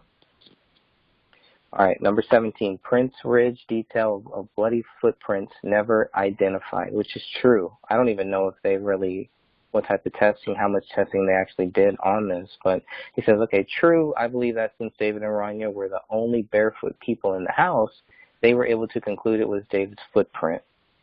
No, that's not a conclusion. They were able to guess. They were able to guess that it was David's footprint. which is a good guess, but it's a guess. It's Well, not a conclusion. Was there any blood on his feet? Nope. Okay. Now keep reading. If not, you would have to assume that an intruder was barefoot in the home to commit these murders. Not likely or probable.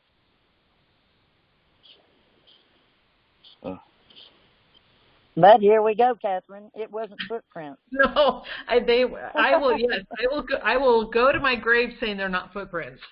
Catherine, everything here, there is not. All of them say that it is a footprint. Of course, these are all the same people that missed the bullet hole in the ceiling, but they're and these all are all the saying people that say David did it. Correct. But you know, you got toe prints just like you got fingerprints. Yep.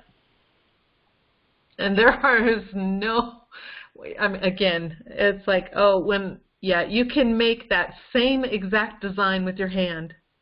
I saw you do that. Yeah. Very smart. And then when you measure it out, it even measures out, when you use your hand, it measures out exactly to match the measurements of those quote-unquote prints on the floor. And I have never seen a toe that it has, a circle and then a line down it. Your toes don't make that design. Right. Okay, so Catherine, you were saying there's no blood found on David's feet, right? I'm saying no because there was none mentioned from the autopsy. Correct. And that would have been something they would have noted. I would hope so. That's what I was thinking. I hope so. Well, even his toenails were clean, and if he was walking around in blood, right, exactly, there would be blood under those nails. Mm-hmm. Good How point. How long would? Right on. Yeah, thanks for jumping in there and bringing some logic to this, because I'm having a hard time with this one. But how long would the let's say he did have blood on his feet? How long would the blood last? And as soon as he steps on the carpet, wouldn't the blood from his feet be gone? Not with as much as that is supposedly on that floor. And but again, that's the thing. There's nothing leading to that spot. There are no prints leading away from that spot. And it's a good 3-4 feet away from any carpeted area, if not more. What did he do? Jump? I mean, between the carpet and where the prints were, I don't think they was that far, was it? It doesn't look that far. It's at least 3 feet. You look, it's got to be about 3 feet. That's more. It's farther than It's farther than a stride. But yet there's no blood leading up to there, and there's no blood leading away from. There are no quote unquote bloody prints. I mean, leading up to those prints, and none leading away from. And it's only. I'm sorry. What? He would have had to turn around too, and that would have showed smeared prints. Yep. If he was standing on his tippy toes, he would have smeared that blood when he turned around. Yep.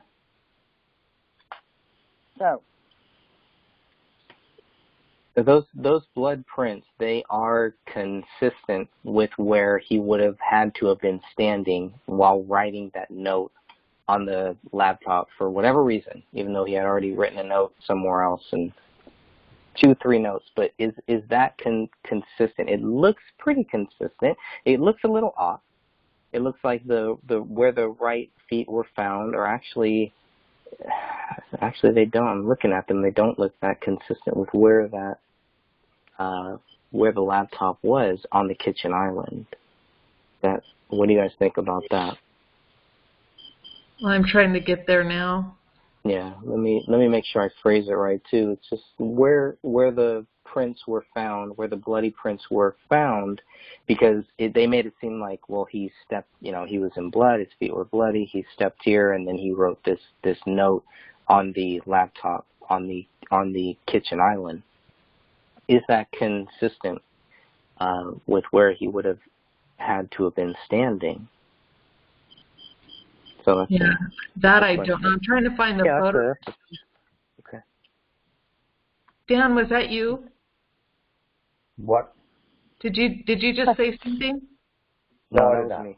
I was just butting in. Oh, okay. All right, so maybe we will... Go ahead. That print would have been smeared because it had to turn around from there. Right. Point, it wouldn't have been as obvious as it was because he had to turn around. Mm-hmm.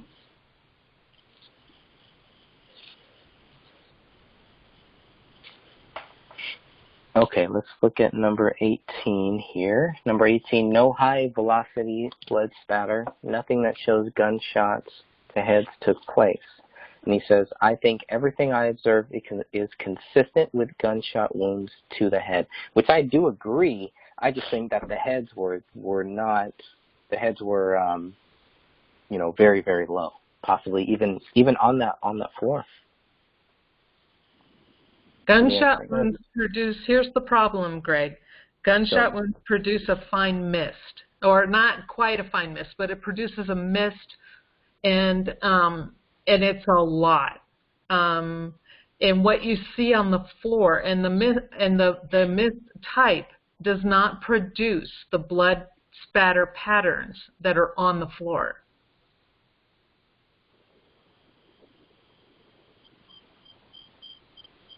What would produce that? That's medium velocity, which is blunt force trauma. A massive beating with some tool. Now, he also goes out of his way to say that he's not a blood spatter expert, and each time we mention high or medium velocity, he doesn't address that. I don't think, Catherine, I don't think he understands the difference between high and medium, and that's not necessarily a shot on him. He says he's not a blood spatter expert, but your point is these are different. Certainly, the blood has got to be high or medium, and this is certainly medium. Yes. Question is, they're not, because they're not high. So if they're not high, there's no gunshot blood results in this living room floor. It's all medium. So who beat the hell out of someone literally in that living room with some tool, instrument, crowbar, hammer, whatever, and there's no fine mist. Was anyone even shot in that living room at all? So I don't think he understands the question. It looks, to an elementary a person, yes, it looks to me when I first saw the images that yes, people were shot in that home, and that was the result. But the reason we hired him because of his expertise. Correct. But it doesn't seem like he understands the question. Exactly, and this was the thing that the blood spatter expert that I spoke with mentioned, and let's go back to the luminol, and when you, I think it was you, Greg, who asked if they should have sprayed the whole living room. And right here in this part is what they stated. They said they should, because it is medium velocity blood, they should have sprayed at the ceiling. They should have sprayed all over to find out where that pattern of blood went. Was there blood on the ceiling? Since they didn't do this, they don't know. And it's like, they could have followed the trajectory of where the hits were coming from, with where the blood would have luminesced once sprayed. And because they didn't do that, and they should have, they are going to say, because it's only on the floor, oh, well, yeah, okay, since we didn't test for blood on the ceiling, we're going to say it's gunshot wound. Because otherwise blunt force is going to cause blood droplets to scatter throughout the house, like you see on the wall next to the hallway, like you see on the wall next to the door. But they totally ignore all of that throughout the entire, the house. Well, here's the way I see it. I believe that David was sitting with his back up against that chair, and he was beaten there, and that's why all the blood splattered, because there's a lot of blood on that chair. Yeah, there is. And what she means is that foot position at the bottom of that recliner is loaded with blood, soaked in blood, and no one's body is laying there. So that's another huge question. Exactly.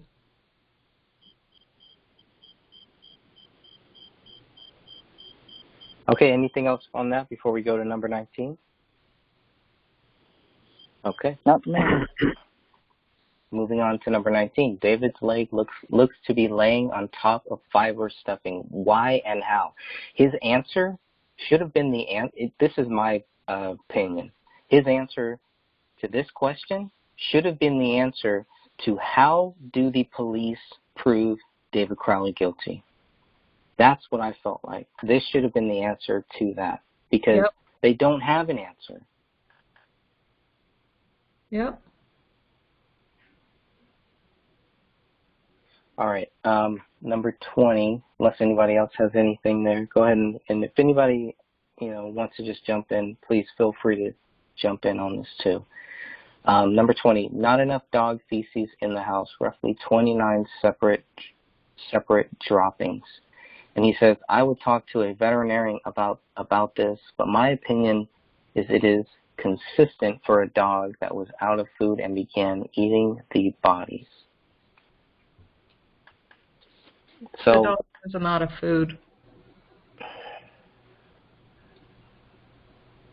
The dog is out of food if you look at the photos, and if you look at the reports, they don't mention anything about the two big dog food bags. They don't mention if the dog had a water bowl, which most dogs do. Yeah. So where is that photo? Where is the photo of where the dog's water bowl and where his dry food bowl should have been? But why is that not included?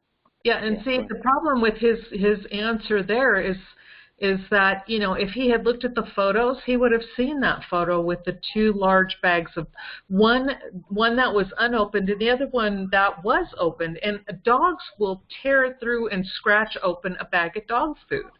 My dogs used to do it all the time, and if they're left and they need food and they smell that food, they're going to go for it. And, but yet 29 little separate droppings. And when I was, with Bullet, the dog that I had here, I'm counting, and this dog is smaller. And that little dog poops a whole lot more than poor Paleo did in what they say 4 weeks worth. And just to back you up, okay. My cats will tear into a bag of cat food, even though they're fed. Yes. They get canned food, they get dry food, or they're free-fed dry food, and they still will tear into a bag of it. Yeah. Yeah, and that's why so many of even my friends who have dogs, they have to take the dog food bags and put it in a container because the dogs will go and rip open the bags. Yep. Now, let's say that the dogs couldn't, for whatever reason, rip open this bag. They would at least try to, which might mean that those two bags that we're seeing, the two big bags of dog dry food, that they would at least tip it over or try to get at it. There's no indication that they even, there might be a few little rips or something like that, but I mean, that's if this is a dog that is able to do all of these other things, you would think he'd be able to tip it over and turn a bag of dry food onto its side, right? Yep. And he didn't even try to do that. He was a big enough dog. He would have been able to do some damage to that bag if he was starting. Yeah.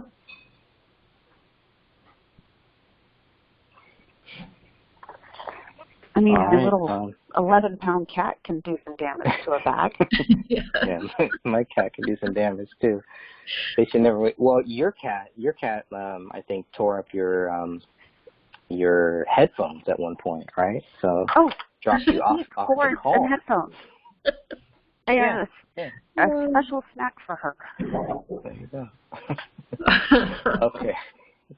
Number 21, medical examiner did not rehydrate David's left hand or feet to compare other evidence in the house. I got to be honest with you. I did not understand this question, so you guys got to explain to me more about this question. Okay, what they do in cases like this where you have mummified digits, I mean not digits, but appendages, like the hands and the feet. Now they have a case here where they say that they can't, they have latent prints found in the house, but they can't match them to David, even though they have David's fingerprint card from the military, which should have worked just fine. But for the footprints, it is a very easy technique to rehydrate the feet and then to take a cast of that or a print of that and then compare that to the so-called prints on the floor. But not only did they not check the feet for blood, and there's no mention of blood on his feet at all, or in his toenails, like Sophia pointed out, they did state that his toenails were very clean and very well groomed. So there's no blood on his feet at all. And so why did they not rehydrate that foot and that left hand to get prints of David and then compare it to what they found? Why not? I have a question. This is Dan. I have a question. Okay. Go for it. Catherine, you said that was David's feet mummified? I know Yes. his hand was. Yes, his feet were mummified as well. Oh, really? Yes. Yeah. I did not know that. Okay. I was not aware of that. What would cause that? Well, because it's easier. The reason why the hands and feet will mummify faster is because there's not as much fat. It's just mainly very thin skin and a little bit of muscle and then the bone. And so so there's not much insulation. So they do tend to mummify a lot faster. Okay, but Kamel's or Ranya's weren't mummified. Is that correct, or were they also? Kamel's feet were not. I do believe Ranya's feet were in a mummified state, or at least, yeah. Okay. But Kamel's were covered with socks. Correct. Where Ranny's and David's were exposed to the air. Okay. Interesting. Okay. Hey guys, I got to jump off the call, but keep up the good work. This is very interesting. I gotta jump off though. Thanks for joining us. Okay, Dan. Thank you, man. Yeah. Thanks, everyone. I'll be in touch. I'll be looking forward to watching this in the next couple of days. Thanks. Okay. Bye, Dan. Good night. Good night. Bye-bye. Yeah, and right. I probably should go too because this is the longest I've done anything. That's okay. So I don't want to overdo it. Okay. All right. I still have a few minutes to go. Any final words for you, Catherine, before you ride off to the sunset for now? No, but I'm grateful you're forcing me to read this. One way or the other. I know. But you're definitely right. Yeah, you're definitely right. Put your health first. Yeah, thank you, everyone. Thank you, Pansy. Thank you, Sophia, and especially you guys. I'm glad we did this because actually everyone has brought out some, again, some points that I know I had not thought about and points that I don't believe I've even heard discussed before, except for tonight. And I'm really grateful that we've had this conversation. So, I look forward to doing this again and. Just thanks everybody, and thank you for your prayers, Sophia and Greg. I truly, truly appreciate them. Always. Thank you, Catherine. So feel better soon, Catherine. Thanks, Pansy. We'll talk to you guys later. All right. Have a good night. Okay, bye. And we just ask everybody to keep Catherine in their prayers, and just keep all of us in your prayers, because we definitely need it, and we're just going to keep marching forward here as much as we can. As we move on here, I believe we covered, there we go, number 23. Number 23, when police left the scene, they had 6 casings, 1 unspent cartridge, and 4 fragments. Without having knowledge of whose blood tissue brain matter was on the evidence, it was determined to be a murder-suicide. Once tested, the evidence retrieved that night showed the blood belonged to Kamel. The police chief called it a murder-suicide without the bullet that killed David being found. And his answer is, that's a long question, by the way, but his answer, or it's a long statement, let's say, it's called a statement. He says, I do not know why he did this, maybe because all indications it looked like that to him. Does not mean it was a conspiracy or a cover-up. This is kind of the second time here. There might be more, but at least 2-3 times where he's talking about a conspiracy or a cover-up. We're not asking him to look at, to say, well, this, to help us solve that this is a conspiracy or a cover-up. And Sophia, I think you brought up a great point where you mentioned this might be another thing, and maybe Sophia, you can comment more on this, where it kind of seems like he watched the documentary, and he's kind of going in that thinking, oh, this is where these guys are coming from, because obviously, if somebody is hired, they're going to be like, okay, what am I hired for? Who am I hired by? And it's like, if he thinks that, we're just conspiracy theorists or people that are looking for a cover-up, a lot of his questions, a lot of his answers to these questions seem like he is defensive. Is anybody else seeing that? I can't be the only one who's seeing that. Yeah, I think so too.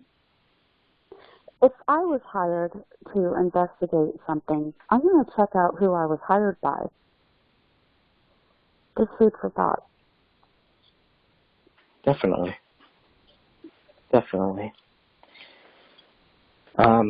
And this just, I mean, that answer to me is just like, it's almost like just keep it to the first sentence. That second sentence doesn't even need to be added in there. But, let's go 24. Okay, now we're getting into Chris Klein. Chris Klein was the one who reported the hole in the ceiling.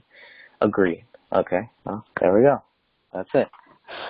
I love how his answers are non-answers. It's like, okay, and you got $7,000 for this. Easy money. Let's go in here. Number 25, Chris Klein lied to the police about being in the house with Dan Sr., and he lied about having permission to be in the house. And his answer is, I would want to look into why he lied, of course, if true. All right, that's going to be my sixth thing. So, could you also look into why everybody else has lied in regards to this case? Why not? Not trying to be snippy, it's the truth. Well, I mean, when you look at all the records and you look at what they've stated, a lot of people are lying. Wasn't that his job to look into this, or to look into this question here, or no? Like, it's like, well, who?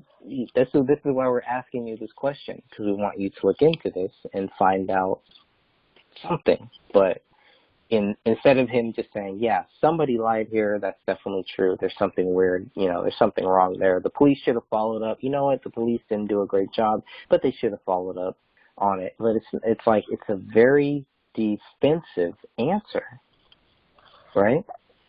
My take on his answers is that he did not want to offend any law enforcement. And I guess if you're a PI, you would not want to offend the police because you need those departments in the future. If you ever need to have any FOIA requests filled, or you have any questions in regards to a case, you want to be able to go to a detective and not burn those bridges. But he could have looked more into these answers, or questions, excuse me. And he didn't. He was trying to, I guess, keep his reputation. That's what it sounds like. Thank you.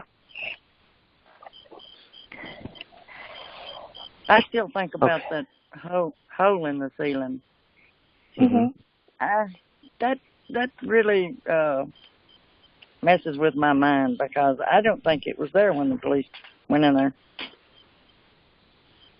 Why do you think Unless that? Because I think Chris Klein and them went in there and did something maybe to prove a point or something. How much did they know what the police found? How much did they know about what the police found? Only what the news reports said. I still, to this day, stand by my first feelings where it was staged to look like a hate crime. The police ruled it a murder-suicide, so the ones who staged it to look like a hate crime went back to make it look like a murder-suicide. Uh-huh.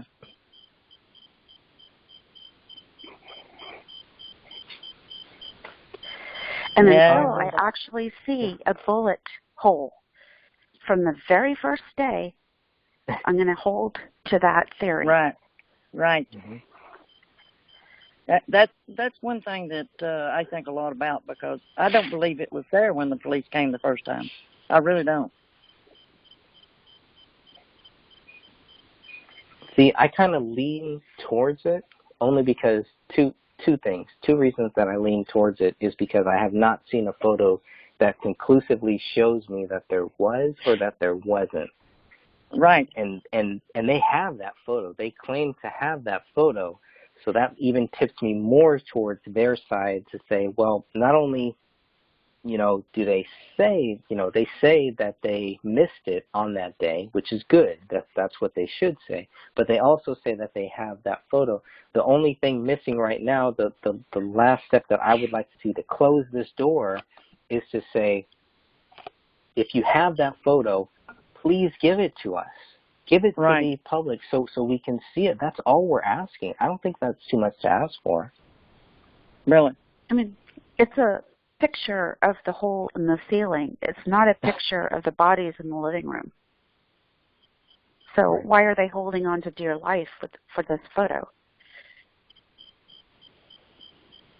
We've requested it several times. I think they're covering their tracks. I don't think it exists. Prove me wrong. It's only one way. Right. Only one way to find out with the Maury Povich show. Just show us the facts. 26. Chris Klein enters the attic before police arrive. He said, "This has no relevance to the crime, in my opinion." Really? It is when the bullet is found on top of the stuffing that's in the attic. What do they call that? Insulation. The insulation. It's found on top of it, laying on top. That's what fishing. Mhm. It's not embedded in wood. It's not in the ceiling or the rooftop. It's sitting right on top.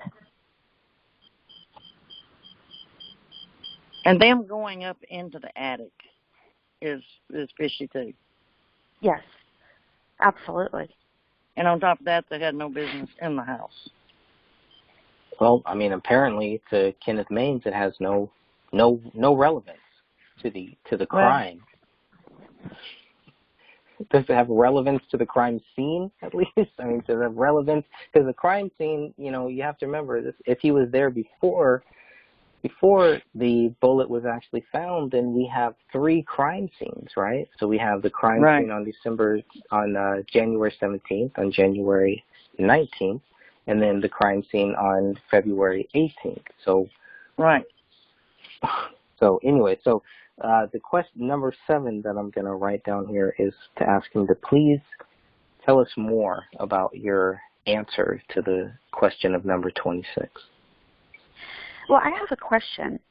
If the house was released and they didn't find that bullet until a month later, would that bullet be evidence in a trial if there was ever one? I mean, could they prove that it was there at the time that the murders happened? I guess is what I'm trying to say. And they would be forced to. They would have to prove it. And I think the problem is right now they're not really forced to, unfortunately. Because didn't they receive or they issued a search warrant to go back into the house that day, didn't they? Correct. Okay. I'm just wondering if it's, I don't know, it's all hypothetical at this point. It's a quagmire. All right, number 27, item 57 was not or could not be tied to David's gun. And he says, not true. Lab reports state that item 57, the bullet from the attic, was fired by item 1. He does not go into the details, and he needs to be forced to go into the details of how they prove that item 1 I'm going back to the fired reports item 57. right now. Yeah, there is no proof because what they use, and this guy would know this, that come on. They're using a fragment, they're comparing a bullet fragment, which is item 31, to item 57. They say based on that proves that item 1 fired item 57. That is, to me, I have a lot of problems with that. A lot of problems with that one.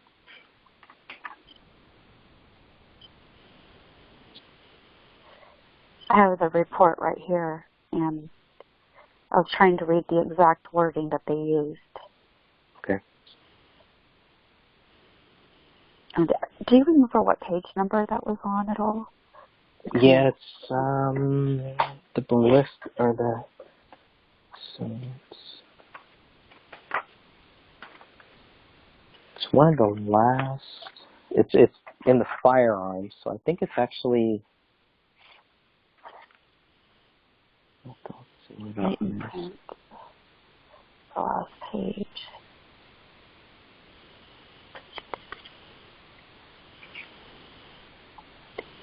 Trying to see where the firearms report is. The firearms report should be like one of the last pages there. It is page 31. 31, okay. And let's see. Item 57 against item 31 show the presence of matching features. And then it says this means item 1 fired 31. It never says anything about item 57 being fired from item 1.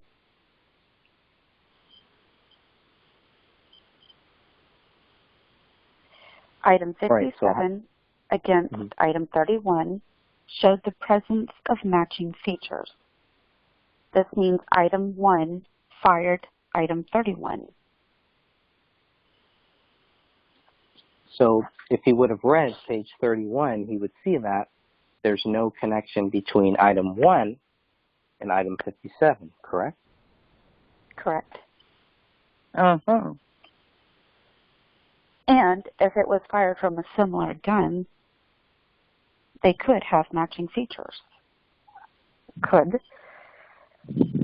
Quotation marks. I mean, reading that, it sounds like they're not even sure that item 57 was fired from item 1. So how could he be sure? Can't be. Like they knew if they found a bullet up in the attic, it belonged to the gun he had, so they just let it go at that. Pretty much. Okay, number 28. This is crazy. Item 57 was found 1 month later after the scene was released and cleaned by a professional cleaning crew. He says, this is not an uncommon occurrence. It doesn't show malice or misdirection by police, in my opinion. Once again, trying to stay in favor with police departments. And it is his job to work with them, so... That's part of his training. Yeah. Yeah, I wonder if his training would allow him to look up at the ceiling, too. And we know they can. We know that they can look up. But are they trained to? And if they're not trained to, you know what? Maybe we should help them with that. Maybe we should help them see, you know what, you guys? When you enter a room, just look up. make sure there's Well, nothing Greg, up there. the other case that I got from Apple Valley, one of the very first things that they talked about is looking up and seeing the bullet hole up there by the stairs. And this was for the other case. Same police officers. So they can look up. Maybe they learned from it. Maybe they learned from not looking up in the Crowley case. They were able to learn for the next case, which is great, which is what they should do. But let's keep that on a consistent basis for every case, for everybody. Because we're not just talking about the police that didn't look up. We're talking about everybody who came into that house. Mm-hmm. Everyone. There's not one person that came into that house on January 17th or January 18th or January 19th. Not the cleaning crew. The only one who saw it was Chris Klein. Nobody else saw it. So that's suspicious. So maybe Klein should so maybe Klein should be doing some training for them. I just don't believe it was even there. I don't either. Very suspicious.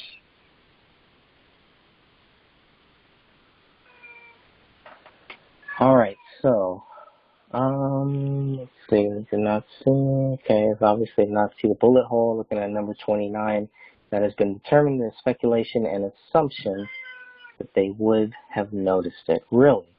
Okay, really. So, I mean, that kind of goes back to their training, where they're saying that they're not trained to really look up and notice if there's a bullet hole up there, right? It would have to match the trajectory or something like that, but okay. Did they even do that? I think that they did it for 57 and the one in the basement, but I don't think that they stuck their finger in the hole. I know that. Who does that? Really? Really? Stuck their finger in the hole. Yeah, why not? Just see what's in there. Okay, number 30. Did they test blue. that Go ahead. Did they test it for gunpowder? I can't remember. Or stippling? That hole? I don't know if they tested anything about that hole. Yeah, I don't think so. We don't have anything on that. Okay. We have Donna in the chat asking, how did Klein know that the bullet hole was not there before? I think that's a great question, and we can't say, and I just want to clarify for you, Donna, that we can't say that Klein didn't know. I think Mason Hendricks is the one who, was like, well, didn't the police see this hole? Which is what he told me, which, again, consider the source. With Klein, it would be good to get a transcript of the conversation between Chris Klein and the investigator who was talking to him to really see, because the way that report is written, it seems like Klein starts talking about this hole. Maybe he didn't know that the police didn't know about this hole, but Klein is like telling him things. He knows a lot. How could they know? They weren't there when they did all that. It just seems really interesting at how much information they claim to know. Right. And how quickly they claimed to have known it. Right. Did they have somebody on the inside giving them the information? Could be. Never know. It's a question. It's just a question. I'm not accusing people. No. Just another question. But what, Pansy? But what were they doing in the house 2 days later when the house hadn't even been released yet? It hadn't even been cleaned. Right. So what were they doing there? That's $1 million question.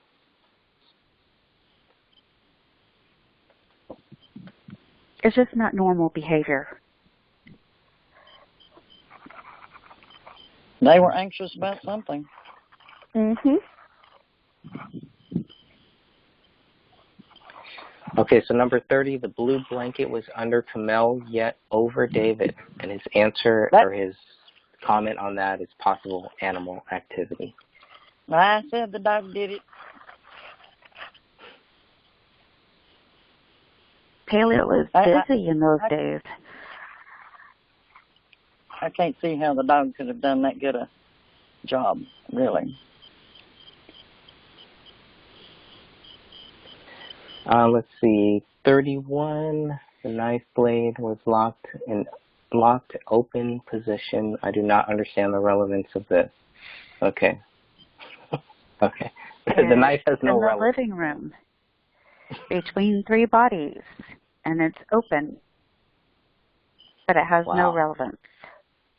He's got the same answer for number 32. The knife blade was pointing towards David's upper body. I don't understand the relevance of this. This looks like this is template, and one of the first things that I noticed, maybe other people notice it too, is a lot of this. It just looks like templated answers, not specifically for these 48 questions, but some of the other stuff just looks like it makes me want to see Maine's investigative services reports for other cases, for other people that have hired him. I want to see if we see the exact same templates that we're seeing here, or is this him really typing this up and it's all natural? I want to see if anything is a template, because there shouldn't be any templates here. All right, number 33, decomposition does not equate to 3 weeks. Dr. Lewinsky says he agrees with that. He does agree with that. No, he disagrees with that, from what it sounds like. Okay. I don't know. I'm conflicted over that one. On number 33? Why? About the bodies and the time of death. I'm still very conflicted over that. Yeah, I thought he agreed. I am too. I thought he agreed with how much time that correct. we all came to, like 2 weeks, no more than 10 days, I mean. No, I think from reading number 33, the way that I interpret it is that he agrees that the bodies were there for 3 weeks, which is what I tend to agree with that too.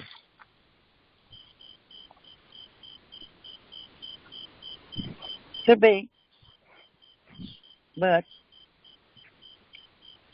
that's why decomp is so important, and understanding decomp rate and all of that is very important to this case. So right. That should give us a very clear timeline of what is the maximum that it could. Like, how did they come to this 3-week theory? Was it just based on because nobody had seen the Crowleys from December 26th or December 25th, December 24th?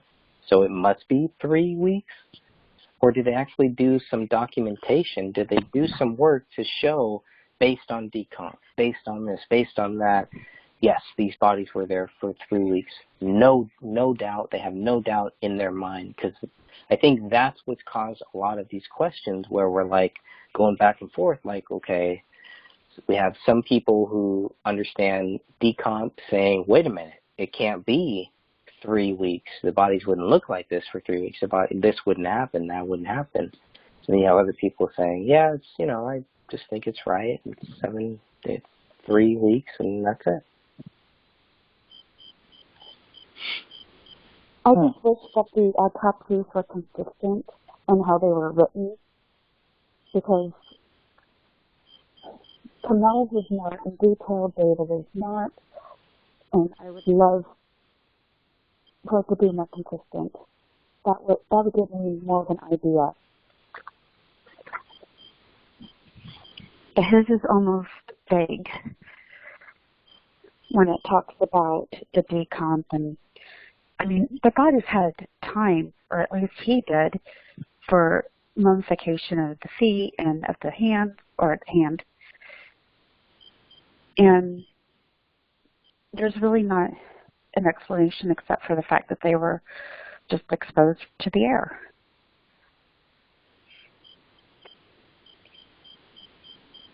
I think Catherine said one time about them being bound might cause the mummification.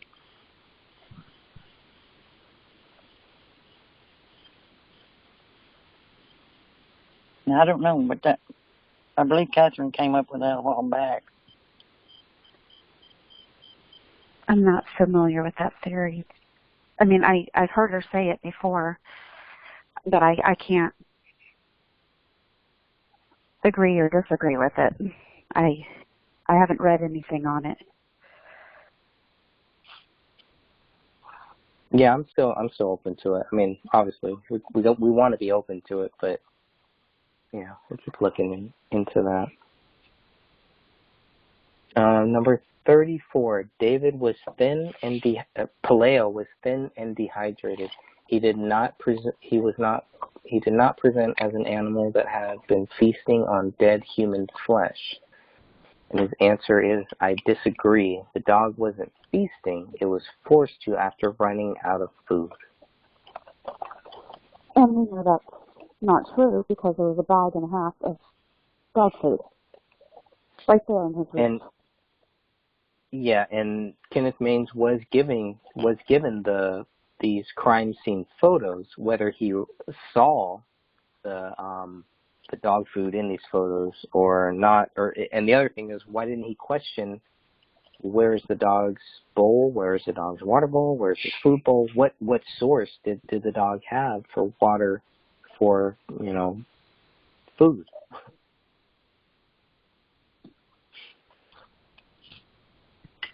That was a problem. It's a really good source. It's a really good question. Where is it? Why was it taken up? David's a good shot. If he had meant to kill Paleo, he would have. I know it's morbid to think about. It is. Well, it's morbid to think about killing your pet. But he didn't. So was he going to starve him? And that dog was a member of the family. So why wouldn't he have taken the dog out too? Well, there was another murder-suicide that I investigated where the two family cats were left alive too. But at least they had food and water. But we don't know how much Paleo had either at this time of their death. They could have had a bowl of water and a bowl of food sitting in there. We just don't see photos of it. Nope. Don't have that to go by. Nope, not at all. Number 35, no pools of blood located anywhere in the house. Where did the blood to write on the wall come from? He says blood probably came from the head wound of Kamel. So this is where he's saying that the blood that was used to write on the living room wall, Allahu Akbar, probably came from Kamel's head. What do you guys think about that? I can't disagree with it. I just would like to know, how did he collect it? And what did he supposedly use? Because we don't see that at the crime scene. He does a partial cleanup. After all this planning and staging, It don't all set right with me. Yeah, I agree.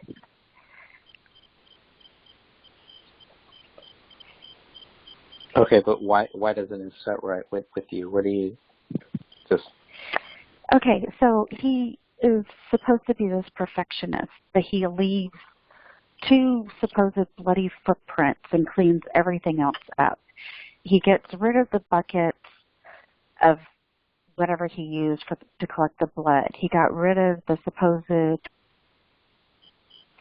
gloves, but leaves trash in the house, in all the garbage cans. He got rid of the towels that supposedly wiped up the blood. That was all the bloody footprints of him walking around the house. Probably Paleo's bloody footprints too, but leaves just 2 of them. And the arm and the hands. Yeah, I mean, it's overstaging. Yeah, really. Like I said, it's an overkill. Yeah, that it is wasn't for sure. just. It just wasn't a suicide pact. I mean, if you're going to shoot somebody, shoot them in the head and be done with it. Don't do all this other stuff. And with the hollow point, you're making a really big statement with that one, even with just 1 shot to the head. And you got 3 bullets with Kamel's DNA, at least 2 shots to the head. That's some extreme anger right there. Right. Now, it's very possible that first bullet went through one of her hands or both her hands. She could have held it up to block her face since she's missing it. But we honestly don't know. Do we know for certain? Because I know there was another member of the group that brought up. Do we know if it was a hollow point? Are we? Yes, they were hollow sure points. On that? They were hollow points. Yeah. It showed all of them in the box was hollow points. Right, but the ones taken out of the cartridge, and the one taken out of the one that was on the table was a hollow point. Was a hollow point too. Okay. Yeah. I think that was a very important thing. Number 35. No pools of blood located anywhere in the house. Where did the blood on the writing come from? Blood probably came from Kamel. Number 36. Item 57 does not have any blood, tissue, hair on it or on the fragment. And I think that's kind of where he's like, oh, that's not true. You know, he jumped on that. Nothing could be determined even after spraying the item or swabbing the item. He's like, not true. DNA was recovered from this bullet and matched David. He didn't. So tissue, yeah, and he didn't tissue, read. Right? He didn't read that they tested it for blood and it came out negative for blood. Right. If it's going through that skull, it's going through skin, it's going through muscle. Correct. I mean, it would have been on that bullet. All right, right. But the way that about. Go ahead. But it's the way that he's answering it, because the door was left open. Well, it could have been blood, tissue, or hair. From the DNA, he could have just saw that as well. No, there's DNA tissue, right? Yeah, but it was touch DNA, not blood DNA. Not blood, but it could have been tissue. No? If you look at that bullet, it's a lot cleaner than the other bullets found on the living room floor. It is extremely clean.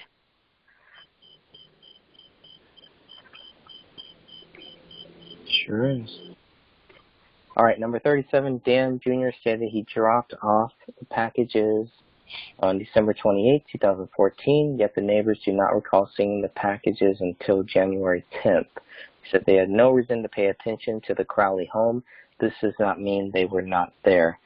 The problem with that is that Colin Prochnow had plowed the driveway on, actually no, I think he did that on December before Christmas. So, okay, so that is accurate, because he wouldn't have seen the presents because they wouldn't have been there before then. So, okay, so I can see where this guy's coming from. I don't have any problem with number 37. Do you guys? Yeah, and I go back and forth on that one. I mean, it's very possible they could have been out there that long.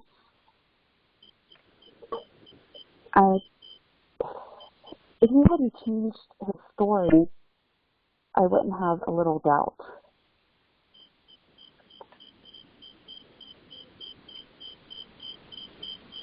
All right, number 38, pot on the dresser looks staged, should not be in the grinder, and there were no smoking papers. He says, not true. I've worked undercover narcotics for over a decade.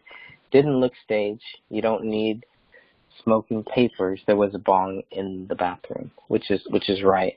I think really what number 38 should have been is that this looks like a scene that was interrupted. Because if this guy has seen these things, if he's seen this stuff, then he should be able to understand when, hey, somebody was just doing this stuff and there was a knock at the door, we kicked down their door, blah, blah, blah.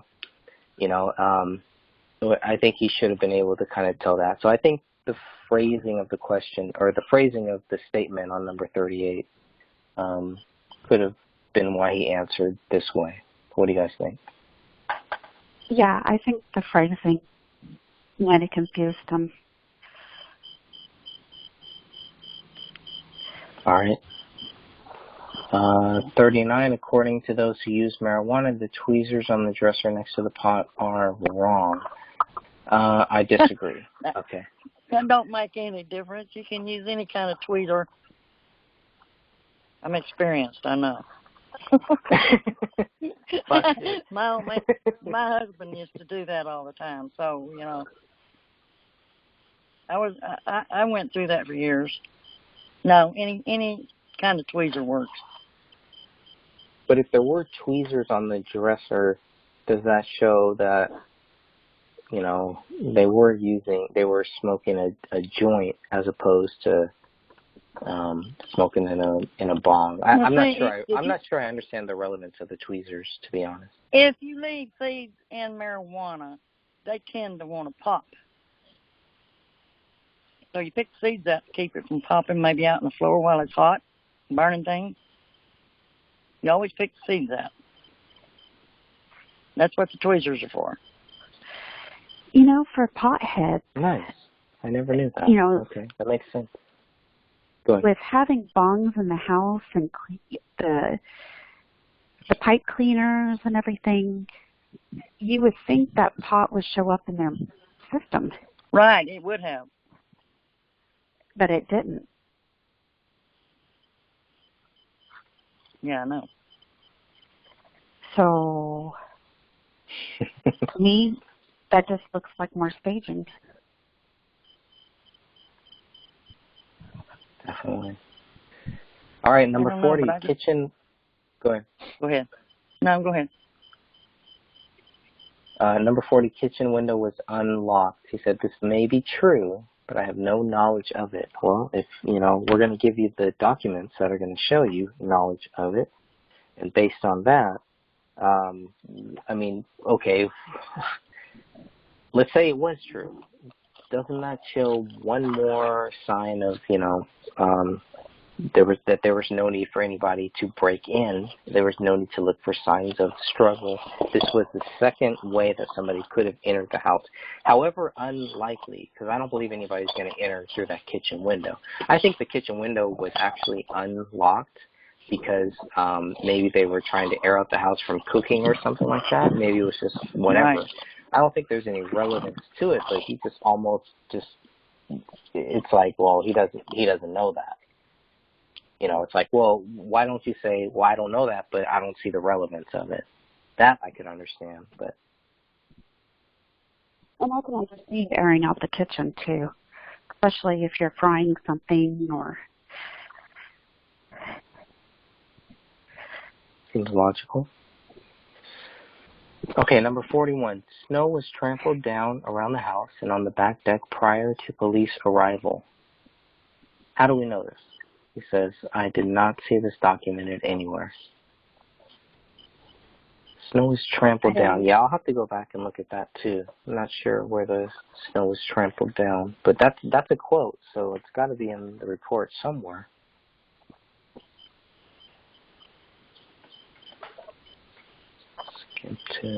I mean, there's photos of it in the backyard where there's like footprints But didn't they report that they had to chase Paleo around the backyard? Or am I just repeating what somebody said? Well, yeah, no, what they did is they walked around the whole backyard. You have a couple neighbors who were walking around the yard, the backyard, all that stuff too. And then you have where they take photos of what they've done, and they note that there are other tracks, and I think there are actually animal tracks too. So there are other tracks out there, but I just think maybe Kenneth Maines was kind of thrown off by the trampled down. He's probably not sure what exactly that means. Maybe, I don't know. Just guessing there. Yeah, I don't understand the meaning of it either. All right, number 42, the bodies were moved by the police, which I don't believe is true, to be honest with you, but this is what number 42 is. The bodies were moved by the police and then written in the reports as being in the position found. And he asked the same question that I would ask. How do we know this? I saw no indication of this being done. Now, I know Dan and Catherine probably have a lot more on this, so we'll kind of keep that open if they want to respond to this. But for me, I mean, there's the Rania, like if I were to say if any bodies were moved, I would believe hers would be moved before David or Kamel's. But what do you guys think about the bodies being moved, just in general? Yeah, I would agree that any body was moved, whether it was the dog or I don't think anybody would have put her by her arm. But her body was moved, like she had been laying on her side, maybe with the fluid that's there on her pant leg.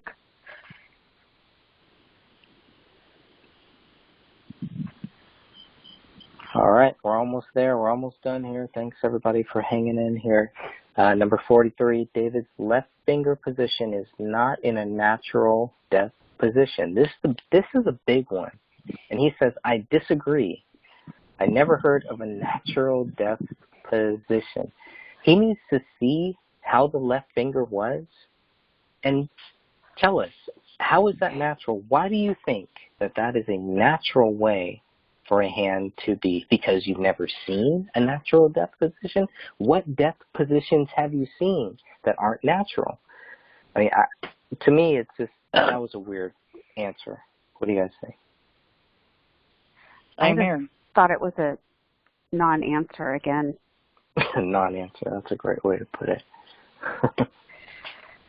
Yeah, usually your thumb and your finger are not just going to naturally, hey, we're just going to be like this. I don't know. They're going to be relaxed. Going to be relaxed. Or they're going to be more like a claw. I could see it like a claw. But right. If you only have 2 fingers that are like a claw and not all 5 fingers, I think we got a problem there. Yeah. Okay, number 44, the latent prints found. They were matched to the police officers on scene. I do not have an answer for this. The latent prints found, were they matched to the police officers on scene? Yeah, he said I do not have an answer for this. I don't either, and I'm not really sure. Not really sure why that one was even included. Number 45, the police did not look at anyone to be a suspect despite the proof of a large amount of money being at stake. And Sean Wright's threat to David, saying he was upset with David because he felt he would be thrown in prison. And the answer is, I think the police did their due diligence in interviewing potential suspects. I mean, that's like we put him on the witness stand. It's like, wait a minute. Really? Yeah, it was like, I'm going to keep that one short and simple so I don't get myself in trouble, which makes me think, why would you do that? Just tell us whatever you think, right? Number 46, Kamel's left hand was originally under her body, so that meant Paleo could not have eaten her left hand. It was missing prior to her body being placed. And he says, I disagree. All right. That's it. I still can't get over Disagree. how $7,000 was spent for him just to write, I disagree.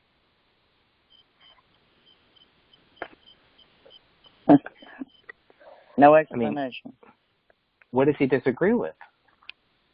I mean, he was he had, it is an honor, yeah, because he wrote so much on the fruit and talking about the fruit and all that, and then when we get to some real things, some real stuff we're trying to talk about, I disagree.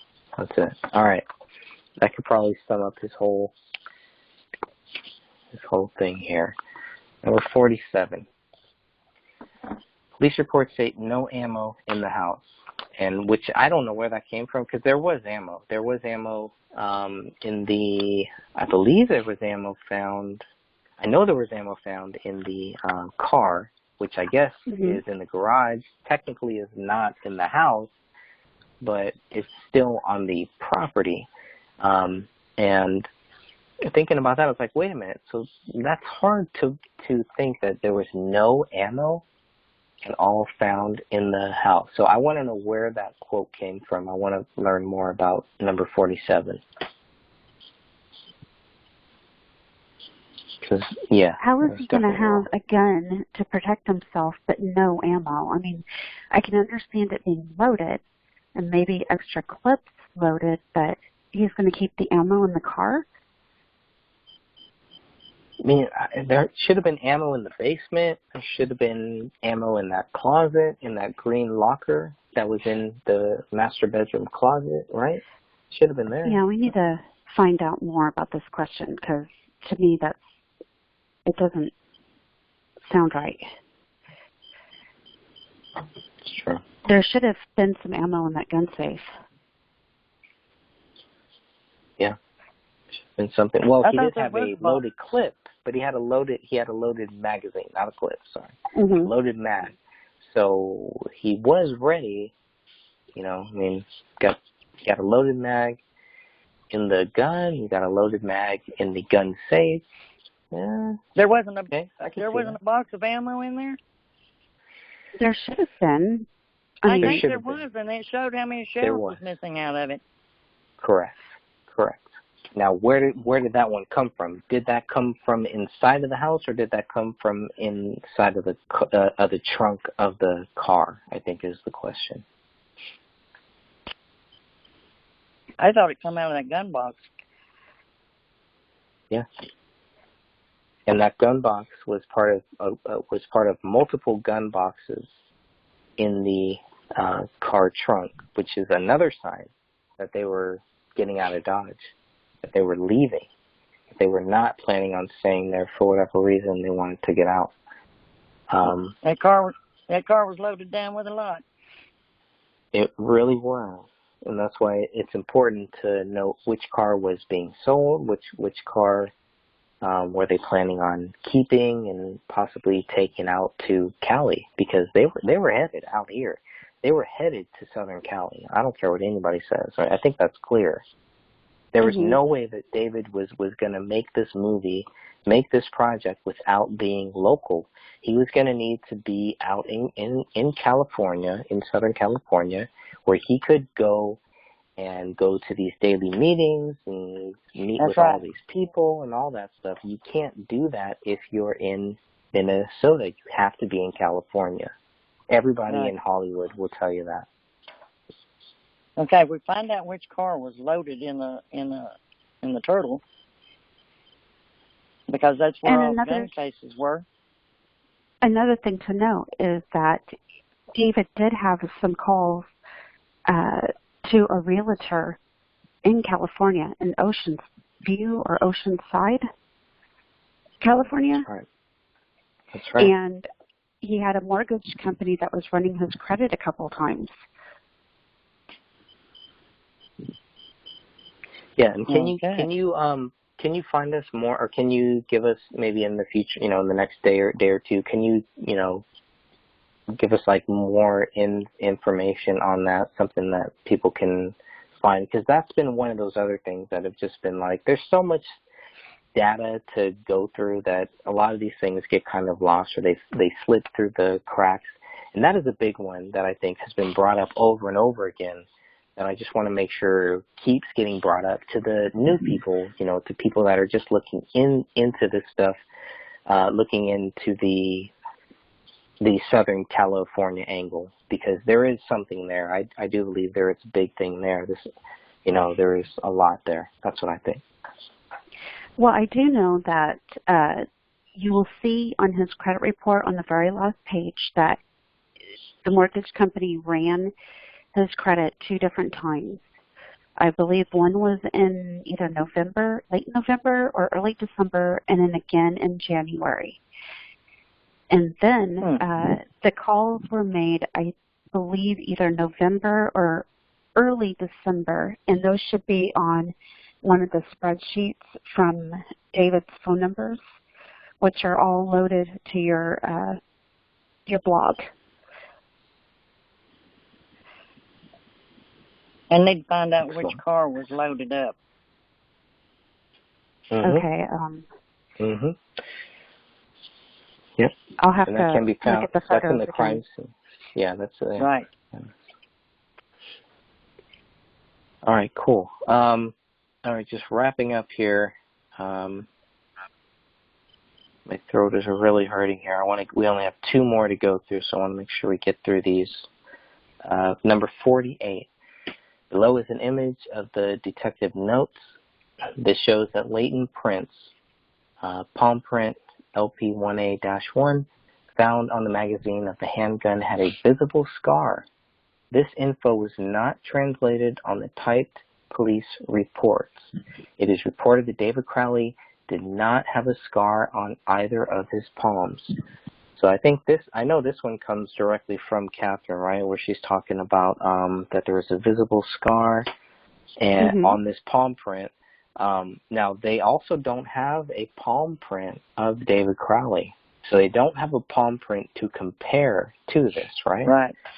Right. Now, if we exclude the whole fruit thing, this is probably the longest answer that he gives. This, in my opinion, is not from the detective notes, but rather from the lab technician. That is correct. This is from the BCA lab. Probably Jennifer. Okay, LP1. Okay, okay, great. LP1A-1 is not a latent palm print from the magazine. It is a latent palm print found on the pistol recovered from the scene, which fired 6 rounds. I would want to first talk to, and it's like, I thought this is what we hired you for. I would want to first talk to whomever made this note about the print. It is possible they are referring to something else, and I would not want to assume. And I do believe that was like there was an extra cost if Dan wanted to hire him to actually talk to people. So, and he says, if we take this note as factual and the word scar as literal, there needs to be some investigative work done. Since there are no palm prints taken of David, they were unable to compare the latent and to observe a possible scar of the palm, which is true. I mean, we know that. In order to eliminate David as the source of this scar, I would track down his military prints to determine if this was his, or at the very least, if he had a scar. If you are unable to track down these prints, which we are not, we know that these prints have been tracked down, and I don't believe that the Army, the military, has a palm print of him, none that they've given to the authorities. He says, I would want to interview all the people who knew him and question them specifically about him having a scar on his palm. This is a great question, and this is a great way for us to end this right here.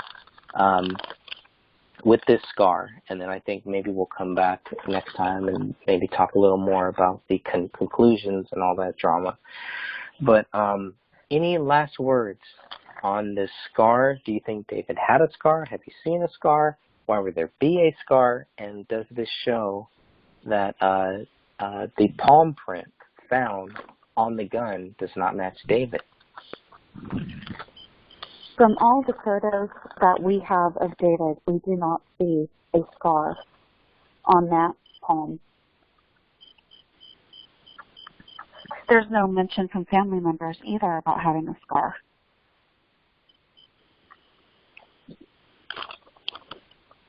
There you go. So if there's anybody out there, any family, any friends, anybody who served with him, anybody who knows of a scar on David's palm, please let us know, because otherwise I think this kind of conclusively shows that David, that you can't, that there is a palm print, that the palm print that is matched to the gun does not match David, right? I mean, I think that's what Catherine found. That's what. Well, I would like to add that we would appreciate photo evidence instead of word from your mouth, because people tied to this case have been known to say anything to prove David guilty. I'd like to see photo evidence to prove he had a scar. Right. And that's the only way that you can prove it, is if you have facts. And if you don't, then you can't prove anything. Any final words here?